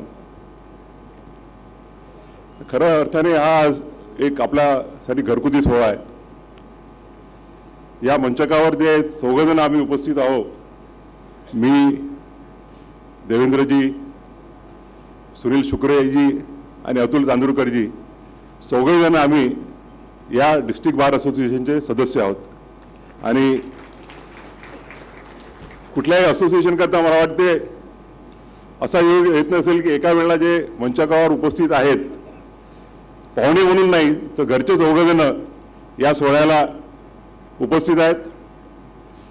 दुसरा योगायोग म्हणजे ज्यावेळेला या इमारतीचा पायाभरणी समारंभ झाला त्यावेळेला अतिशय कठीण अशी परिस्थिती होती. मला आठवते 2016च्या दरम्यान की जजेसना कोर्टसाठी जागा नव्हती, कोर्टरूम्स नव्हत्या.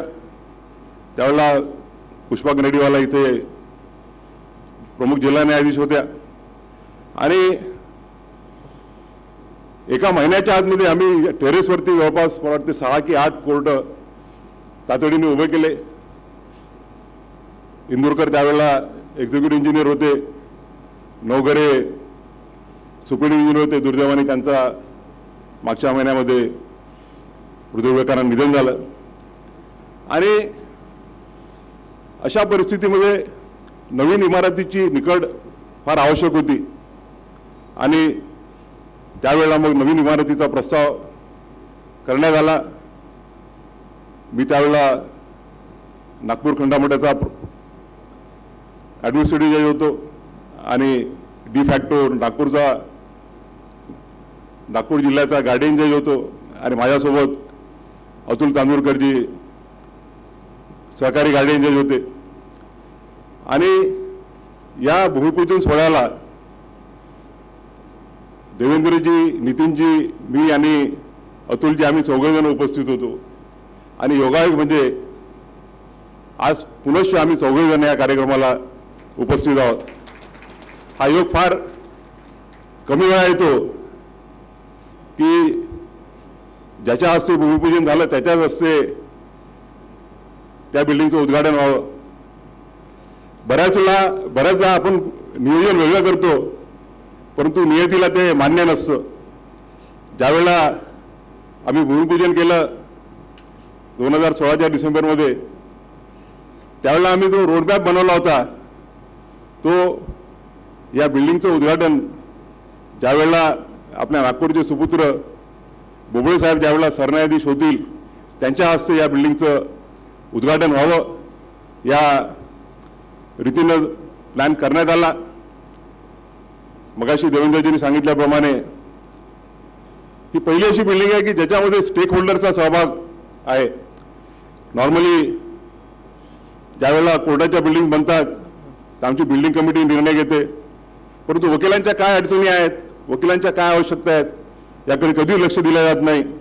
आणि म्हणून ज्यावेळेला या बिल्डिंगचा प्लॅनिंग करण्यात आलं त्यावेळेला आर्किटेक्टसोबत इंजिनियरसोबत आमचे मित्र उदय डबले आणि त्यावेळेला नितीन तेलगोटे होते अध्यक्ष, आणि अशा तिघांची आम्ही समिती नेमली आणि त्या समितीने आर्किटेक्टसोबत इंजिनियरसोबत बसून मीटिंग्स घेऊन या बिल्डिंगचा प्लॅन तयार करण्यात आला. मध्यंतरी कोविड आलं. मला वाटते कोविडमुळे या बिल्डिंगचा जो टार्गेट डेट होता ती अचीव करता आला नाही आणि वाटते नियतीला हे मान्य होतं किंवा नियतीला असं वाटत होतं की या बिल्डिंगला देवेंद्रजी उपस्थित राहावे. की नितीनजी आणि मी तर आलोच असतो. 2016मध्ये काही मला कल्पना नव्हती की मी सुप्रीम कोर्टात जाणार आहे. 2016ला मुंबईला जाण्याचे वेध लागले होते पहिल्या पासमध्ये आल्यामुळे, आणि म्हणून काही काही गोष्टी नियतीला ज्या मान्य असतात त्याच रीतीने होतात. नियतीला मान्य होते की ज्यांच्या प्रयत्नांमुळे या बिल्डिंगला सुरुवात झाली. मला आठवते अजून 2016-17चा काळ ज्यावेळेला देवेंद्रजी मुख्यमंत्री असताना आम्ही या बिल्डिंगसाठी त्याचप्रमाणे नॅशनल लॉ युनिव्हर्सिटीसाठी मुंबईला सगळ्या संबंधित जे सेक्रेटरीज आहेत त्यांच्यासोबत वर्षामध्ये मीटिंग घेतली होती आणि त्या मीटिंगमध्ये महत्त्वाचे अनेक असे निर्णय घेण्यात आले. त्याचप्रमाणे नॅशनल लॉ युनिव्हर्सिटीसाठी या चौकाच्या पलीकडच्या कोपऱ्यात जे घर आहे बोबळे साहेबांचं, त्या घरामध्ये नितीनजी, देवेंद्रजी, मी आणि बोबळे साहेब त्यावेळेला बावनकुळे होते. आज सकाळी त्यांचा फोन आला की मी गार्डियनमध्ये असताना मी एवढे प्रयत्न केले तुमच्या हायकोर्टासाठी सोलार बिल्डिंग सोलार मंजूर केलं, सरकारी खर्चाने सोलारचा प्रोजेक्ट दिला आणि या कार्यक्रमाची मला साधी पत्रिकाही देण्यात आली नाही. मी आयोजकांतर्फे त्यांची माफी मागतो. त्यांचं खरोखर या बिल्डिंगमध्ये सुरुवातीला योगदान राहिलेलं आहे. त्याचप्रमाणे नॅशनल लॉ युनिव्हर्सिटीसाठी देवेंद्रजी तर सहभाग आहेच, नितीनजींचा आहेच, पण त्याचप्रमाणे बावनकुळेजी आणि त्यानंतर जे गार्डियन जज होते, आपले गार्डियन मिनिस्टर होते डॉक्टर नितीन राऊत, त्यांचाही युनिव्हर्सिटीच्या कार्यामध्ये सहभाग झालेला आहे. आणि ही बिल्डिंग आज पूर्णत्वास जी येते आहे त्यामध्ये फार अनेकांचा सहभाग आहे. मगाशी सांगितल्याप्रमाणे वकिलांचा तर आहेच, PWDच्या सर्व अधिकाऱ्यांचा, जे जे यावेळेला कुणी एक्झिक्युटिव्ह इंजिनियर होते, सुपरिटेंडिंग इंजिनियर होते, आर्किटेक्ट्स, त्याचप्रमाणे आमचे मित्र कमल सदुजा आणि नितीन देशमुख, त्या दोघांची खूप इच्छा होती की त्यांच्या कालखंडात या बिल्डिंगचं उद्घाटन झालं पाहिजे आणि जेवढं इलेक्शन लांबवता येईल तेवढं त्यांनी लांबवायचा प्रयत्न केला, पण ते सारखे दिल्लीला येऊन चक्रा मारायचे, सांगायचे की सर कुछ तो भी जल्दी से करो जल्दी से करो. मी तिथून शुक्ले साहेबांना फोन करायचो, राधाकृष्णन आहेत कमिशनर, त्यांना फोन करायचो की पण ते वाटतं रोशन बागडेंच्या कार्यकालातच या बिल्डिंगचं उद्घाटन व्हायचं असेल. परंतु त्यांनी आणि नितीन देशमुखांनी जे प्रयत्न केले त्याचा उल्लेख केलाच पाहिजे. आमचे मित्र भांडारकर आहेत, बऱ्याचदा ज्या गोष्टी डायरेक्टली करता येत नाही त्यावेळेला PILच्या माध्यमातून कराव्याच लागतात. आपल्याला सर्वांना आपली जी राज्यघटना आहे, राज्यघटनेने लेजिस्लेचर, एक्झिक्युटिव्ह आणि ज्युडिशरी या तिघांच्याही कार्य अधोरेखित केलेले आहेत. कायदे करण्याचं काम लेजिस्लेचरचं आहे, मग ती पार्लमेंट असो की स्टेट लेजिस्लेचर असो. एक्झिक्युटिव्हचं काम ते कायदे इम्प्लिमेंट करणं, जो या देशाचा नागरिक आहे त्या नागरिकापर्यंत या देशाच्या घटनेने आणि कायद्यांनी जे अधिकार दिले ते अधिकार पोहोचवणं, आणि न्यायपालिका विधिपालिकेने केलेले कायदे हे घटनेअंतर्गत आहेत किंवा नाहीत, आणि जे घटनेने किंवा कायद्यांनी जे हक्क दिलेले आहेत ते हक्क त्या नागरिकापर्यंत पोहोचतात की नाही हे बघण्याचं कार्य न्यायपालिका करते. अनेकदा आपण बघतो की एक्झिक्युटिव्ह आणि लेजिस्लेचर एका बाजूला आणि ज्युडिशरी एका बाजूला, यातला वाद बऱ्याच वेळा समोर येतो. कालच एन्क्लेव्ह झाला, आजच्या पेपरमध्ये बघितलं, काल काही व्हिडिओ क्लिप्स पण आल्या.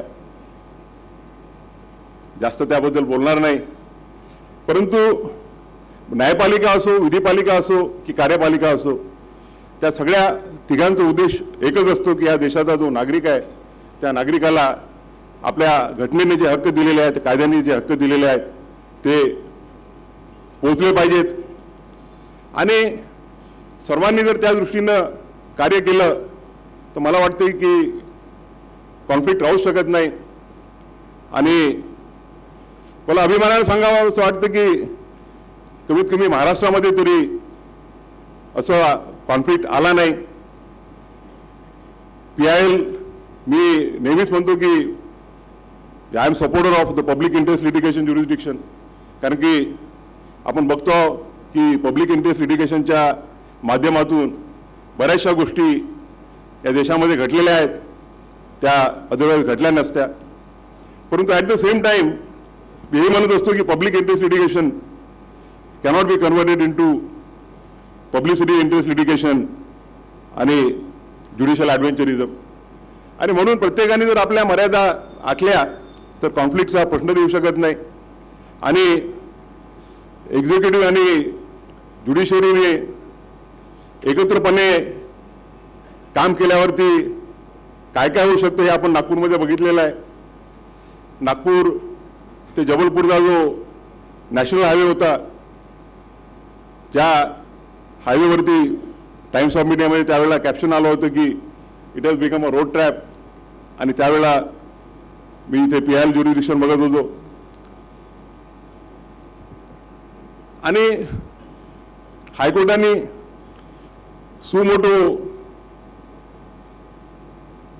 कॉग्निझन घेतला. आमचे राहुल पांडेजी दर बुधवारी कोर्टामध्ये येऊन बसायचे, त्यावेळेला बुधवार होता PIL डे, आता कुठला आहे माहीत नाही. आणि त्यावेळेला by judicial order I requested the then Honorable Chief Minister, the Honorable Minister for Surface Transport Nitin जे होते आणि एन्व्हायरमेंटल मिनिस्टर प्रकाश जावडेकर जे होते, या तिघांनी बसून एक संगनमतीनं, कारण की एन्व्हायरमेंटच्या बद्दल प्रत्येकाला प्रेम आहे. मला वाटते मी इथे नागपूरला असताना ताडोबासाठी किंवा पेंचसाठी किंवा वकिलीत असताना जे कार्य केलं आणि जज झाल्यावरती पेंच करता ताडोबा करता ज्या ऑर्डर्स केल्या की एन्व्हायरमेंटचं प्रोटेक्शन झालंच पाहिजे, इकॉलॉजीचं प्रोटेक्शन झालंच पाहिजे, परंतु ॲट द सेम टाइम माणसाबद्दलही काही ना काहीतरी विचार केला गेला पाहिजे. त्यावेळेला तिघांची कमिटी नेमली. तिघांनी सगळे जे स्टेक होल्डर्स आहेत ते NTC असो की WIL असो, MOST असो, तो एक दुसरा कंटेम्पचा ग्रीन बेंचचा त्यावेळेला NGT नागपूर नॅशनल ग्रीन ट्रिब्युनलच्या काही ऑर्डर्स होत्या आणि हायकोर्टाच्या काही ऑर्डर्स होत्या, त्या विषयात खोलात मी जाऊ इच्छित नाही. परंतु एक मॉडेल असा रोड त्या प्रयत्नातून निर्माण झाला, जो जबलपूर नागपूर हायवे, की ज्याच्यामध्ये रोड तर झालाच, परंतु वाईल्ड लाईफच्या प्रोटेक्शनसाठी मिटिगेशन मेजर्स करण्यात आल्या. 1.5 किलोमीटरचा अंडरपास, जो अंडरपास की ज्यावेळेला वाईल्ड लाईफ आहे, टायगर जंगलाच्या या भागातून दुसऱ्याकडे जंगलाकडे जाताना त्याला मध्ये काही बॅरियर आहे असं वाटलं नाही पाहिजे की आपण जंगलाच्या एकाच पार्टमधून ट्रॅव्हल करतो. असे अनेक विषय त्यावेळेला आम्ही नागपूरला ज्यावेळेला होतो मी, मग तो परत वादात जाऊ इच्छित नाही, मंदिरांचा विषय होता, नितीनजी आणि देवेंद्रजी आहेत.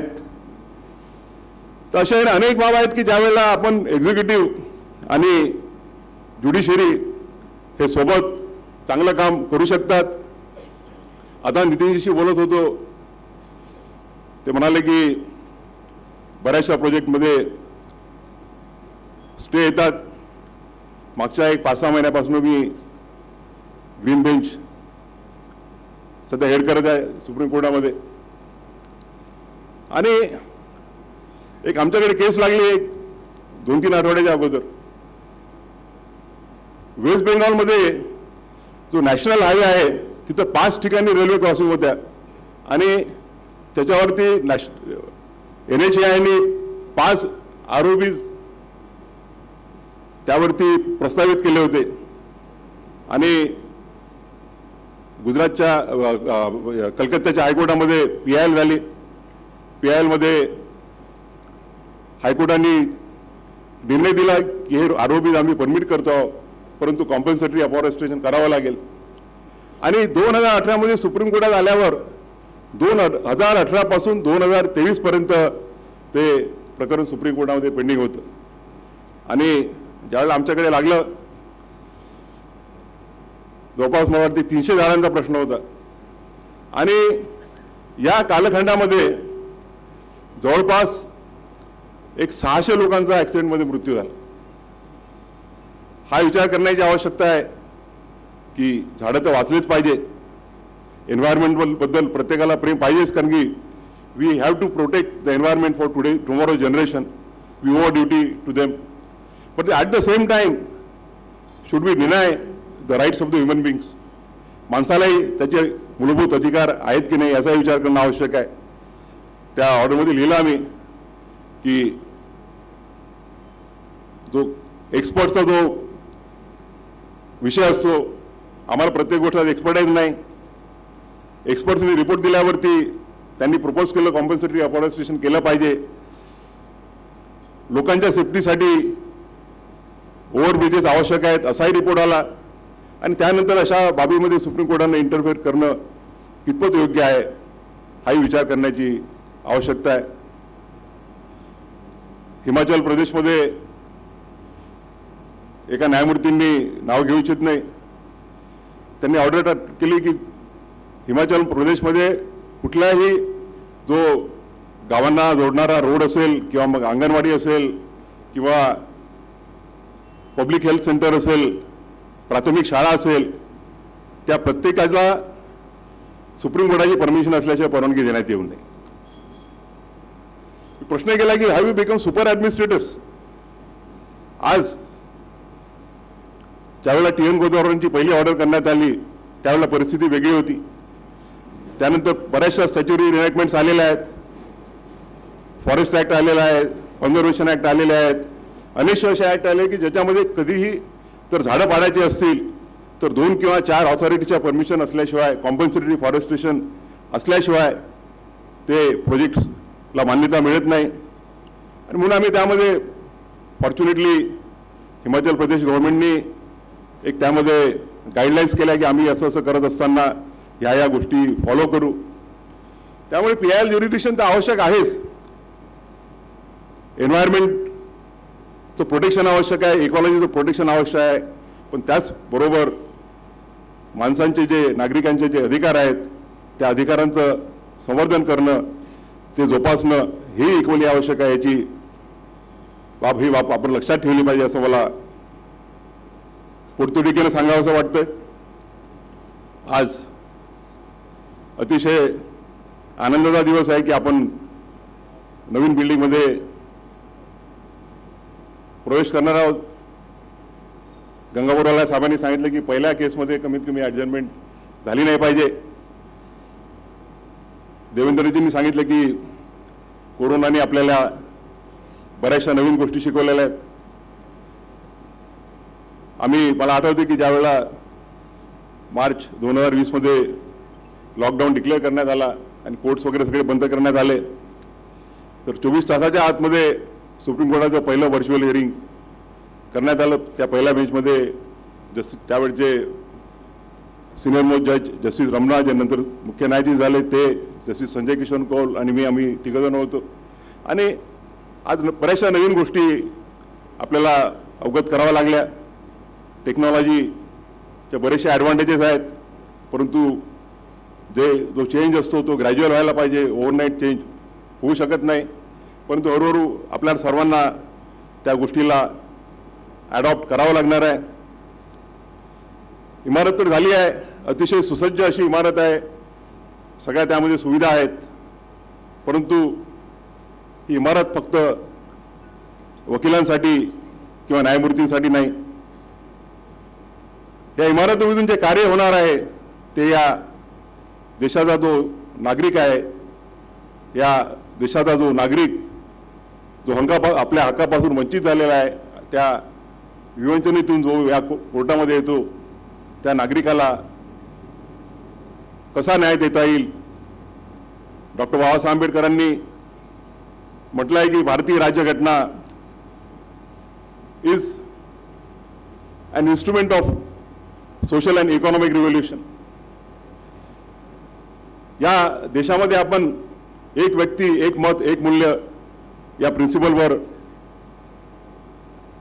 राजकीय लोकशाहीत आणण्याचा प्रयत्न केला जाय.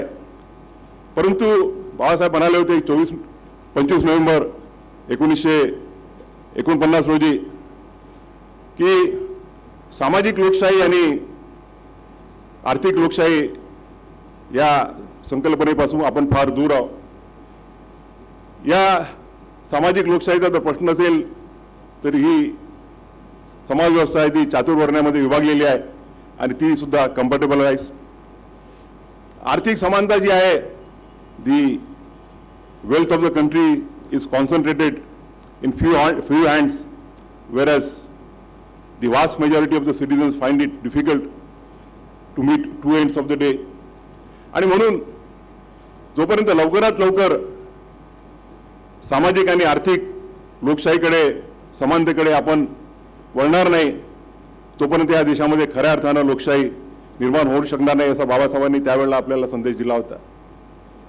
या न्यायमंदिरामधून या देशाचा जो नागरिक आहे त्याला जर आपण कमीत कमी वेळामध्ये आणि कमीत कमी खर्चामध्ये जर न्याय देण्याचा प्रयत्न करू शकलो तर खऱ्या अर्थानं आपण आपल्या देशाची जी घटना आहे त्या घटनेच्या प्रतिनिधित्व राहू असा मला विश्वास आहे.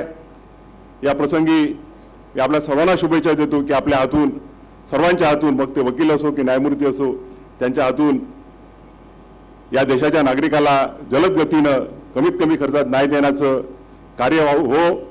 या बिल्डिंगमधून आपल्या सर्वांना चांगलं काम करण्याची नितीनजींनी तर बरेचसे आपल्याला आता प्रबोधन बी कालच आम्ही बसलो त्यावेळेला म्हटले नितीनजी काय काय म्हणतात ते उद्या ऐकावं लागणार आहे. कारण मागच्या तरी आज ते थोडं जरा त्यांनी राखून धरलं. मागच्या वेळेला त्यांनी म्हटलं होतं की ते ज्यावेळेला यायचे बेल वगैरे घ्यायसाठी आणि वकील लोक वगैरे चहा प्यायला जायचे तर चहाचं बिलही ते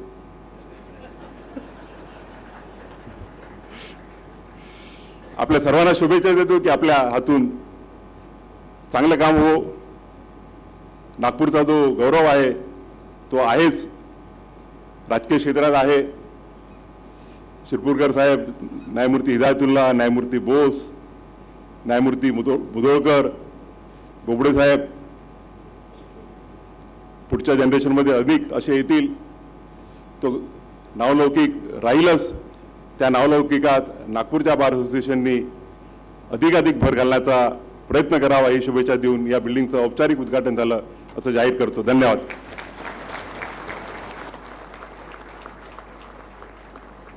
आपण आपल्या मनोगतातून एक्झिक्युटिव्ह व ज्युडिशियरी सोबत चांगले काम करू शकतात हे विचार व्यक्त केले. त्याचेच एक उदाहरण म्हणजे आज उभी असलेली ही न्यायालयीन इमारतीची भव्य वास्तू, जिथे निश्चितच जलद गतीने न्यायदानाचे कार्य पार पडेल असा विश्वास मी व्यक्त करते.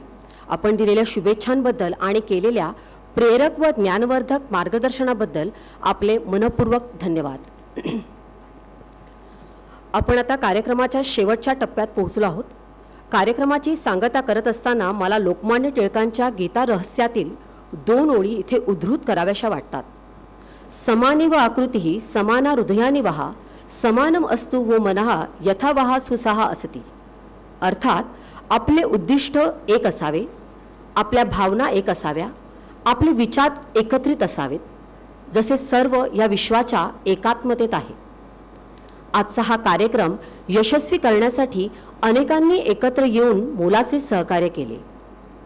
त्यांनी दिलेल्या योगदानाबद्दल त्यांचे आभार मानणे, त्यांच्याबद्दल कृतज्ञता व्यक्त करणे ही केवळ एक औपचारिकता नसून हा एक संस्कार आहे. मी जिल्हा विधिज्ञ संघटनेचे अध्यक्ष श्री रोशन बागडे यांना विनंती करते की त्यांनी आभार व्यक्त करावे.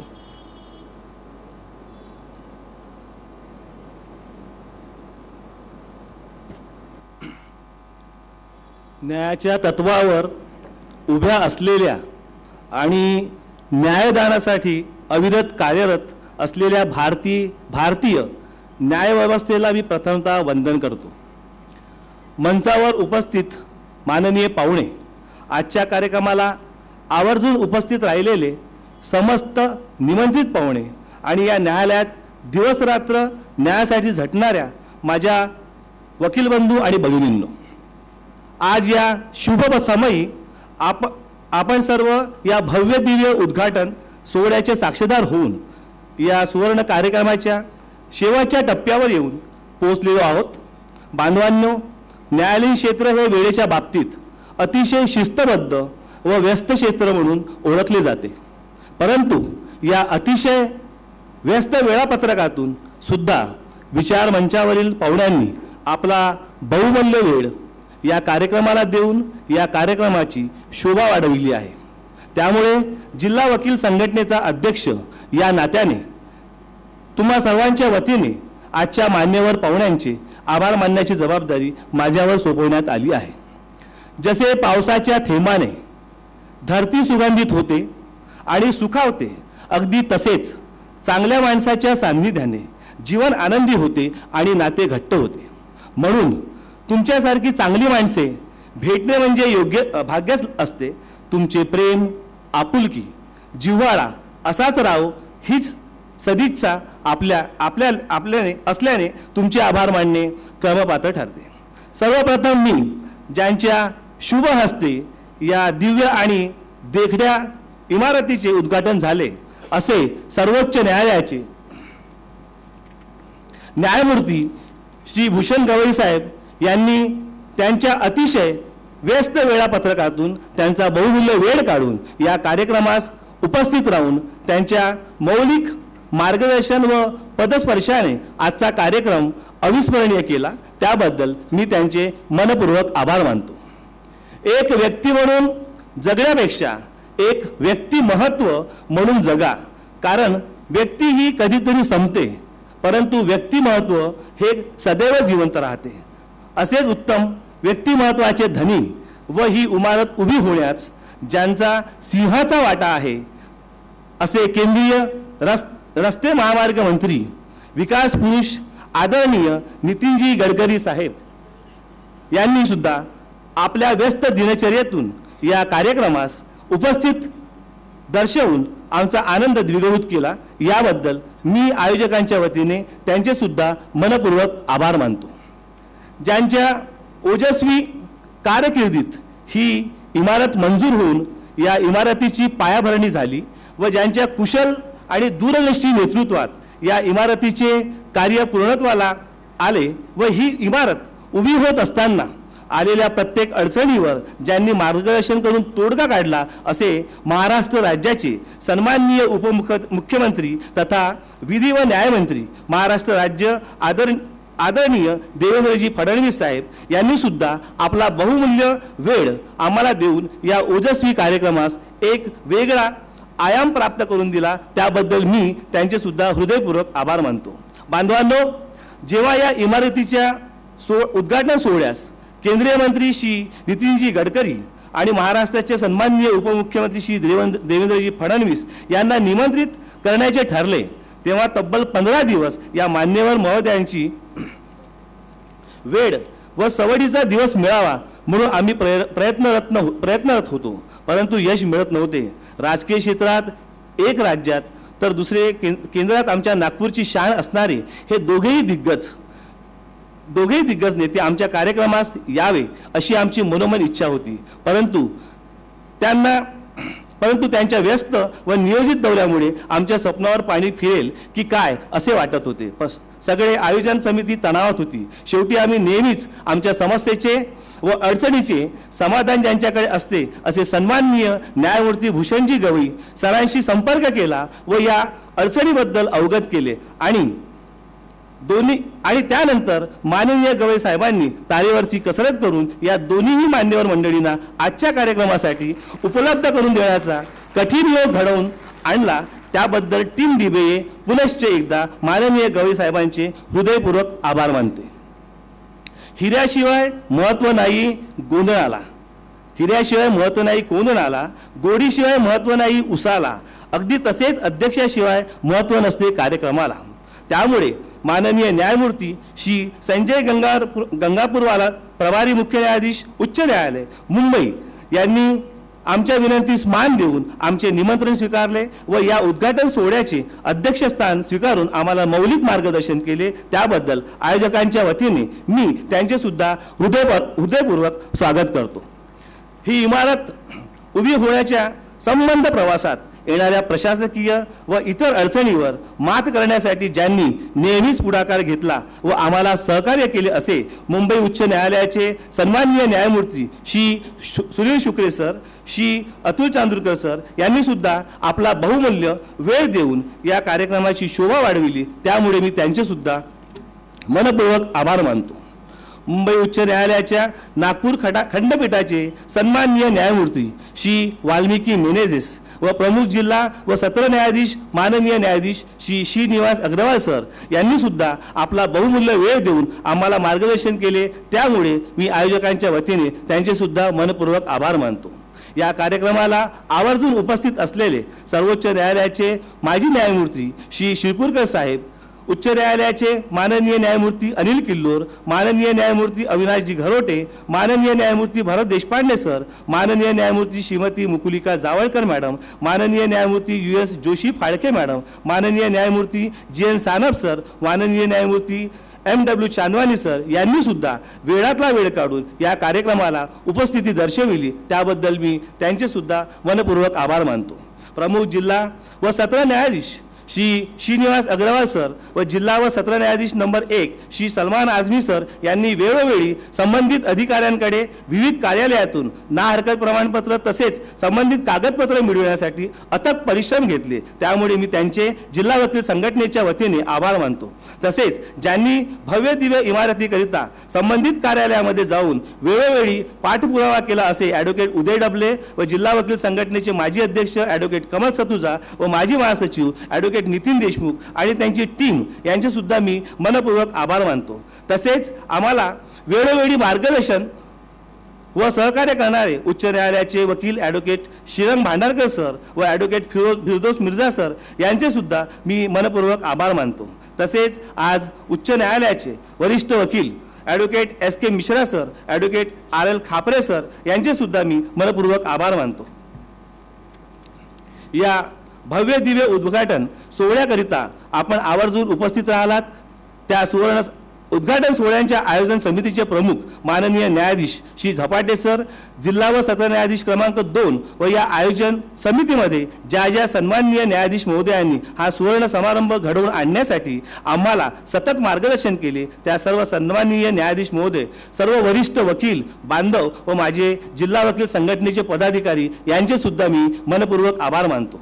तसेच आज मुख्य रूपाने उपस्थित असलेले कौटुंबिक न्यायालयाचे प्रधान न्यायाधीश सौ मंगला ठाकरे मॅडम व इतर सन्माननीय न्यायाधीश, तसेच औद्योगिक न्यायालय व श्रम न्यायालय, धर्मदाय न्यायालय, सहकार न्यायालय व इतर विविध न्यायालयातील सन्माननीय न्यायाधीश यांनी सुद्धा उपस्थिती दर्शवली, याबद्दल मी त्यांचे सुद्धा आयोजकाच्या वतीने आभार मानतो। तसेच bar council of Maharashtra and गोवाचे सदस्य advocate Anil Gordipe sir, advocate Parijat Pandeji व ॲडव्होकेट आसिफ कुरेशी हे सुद्धा आज कार्यक्रमाला यांची सुद्धा उपस्थिती लागली, त्याबद्दल मी त्यांचे सुद्धा आभार मानतो। त्याचप्रमाणे हायकोर्ट उच्च न्यायालय हायकोर्ट बार असोसिएशनचे अध्यक्ष ॲडव्होकेट अतुल पांडे व ॲडव्होकेट अमोल जलतारे यांचे सुद्धा मी मनपूर्वक आभार मानतो, ज्यांच्या शैक्षणिक बुद्धी कौशल्यातून ही देखणी इमारत एखाद्या नववधूसारखी नटून थटून उभी झाली आहे, असे माननीय श्री संजय दशपुते सर, माननीय श्री संजय इंदुरकर सर, माननीय श्री दिनेश नंदनवार सर, माननीय श्री जनार्दन भानुसे सर, माननीय श्री अभिजितजी कुच्चेवार, माननीय श्री संजय उपाध्ये सर, माननीय श्री संदीप चापले सर व माननीय श्री राजेंद्र बारी सर, माननीय श्री हेमंत पाटील, माननीय श्री राजकुमार बाराईत, माननीय श्री दिनेश माने व या इमारतीचे कंत्राटदार मुकेश कुमार मुंद्रा आणि जावेद असलम शेख व्यवस्थापक या सर्व कुशल कारागिरींचे मी मनपूर्वक आभार मानतो। त्याचप्रमाणे आज कार्यक्रमाला उपस्थित असलेले सन्माननीय जिल्हाधिकारी डॉक्टर विपल इटनकर सर, त्याचप्रमाणे इन्कम टॅक्सच्या आयुक्त ॲडव्होकेट अग्रवाल मॅडम, तसेच आवर्जून उपस्थित असलेले सन्माननीय खासदार व आमदार यांचे सुद्धा मी मनपूर्वक आभार मानतो, ज्यांनी नेहमीच स्वतःच्या लेखणीतून DBAच्या कामाचे कौतुक केले आहे व सहकार्याची भावना जोपासली आहे, असे विविध वृत्तपत्र समूहाशी जोडलेले सन्माननीय पत्रकार बांधव यांचे सुद्धा मी मनपूर्वक आभार मानतो, ज्यांनी या सुंदर कार्यक्रमाचे ओघवते व शब्द मधुर सूत्रसंचालन केले, अशा सन्माननीय न्यायाधीश कुमारी शलाका जांभळे मॅडम व सन्माननीय न्यायाधीश प्रतीक कपाडिया सर यांचे सुद्धा मी मनपूर्वक आभार मानतो। शेवटी ज्यांच्या उपस्थितीशिवाय हा कार्यक्रम पूर्णत्वाला जाऊ शकला नसता, असे तुम्ही सर्व DBAचे सदस्य, सैनिक, वकील बंधू भगिनी आपले सर्वांचे मनपूर्वक आभार मानतो व सन्माननीय अध्यक्षाच्या वतीने आजचा हा कार्यक्रम संपन्न झाला असे जाहीर करतो। धन्यवाद आपल्याला। त्याचप्रमाणे आजच्या कार्यक्रमाला उपस्थित असलेले वरिष्ठ वकील ॲडव्होकेट अविनेश गुप्ता हे सुद्धा हजर होते, त्यांचे सुद्धा मी मनापासून आभार मानतो। विशेष सूचना, आयोजकाकडून पाहुण्यांकरिता नवीन इमारतीमध्ये 9व्या माळ्यावरील सभा हॉलमध्ये भोजनाची व्यवस्था केलेली आहे, तसेच न्यायिक अधिकारी यांची सुद्धा 9व्या माळ्यावर भोजनाची व्यवस्था केलेली आहे व उपस्थितांची भोजनाची व्यवस्था नवीन इमारतीमध्ये तळमजल्यावर केलेली आहे। धन्यवाद।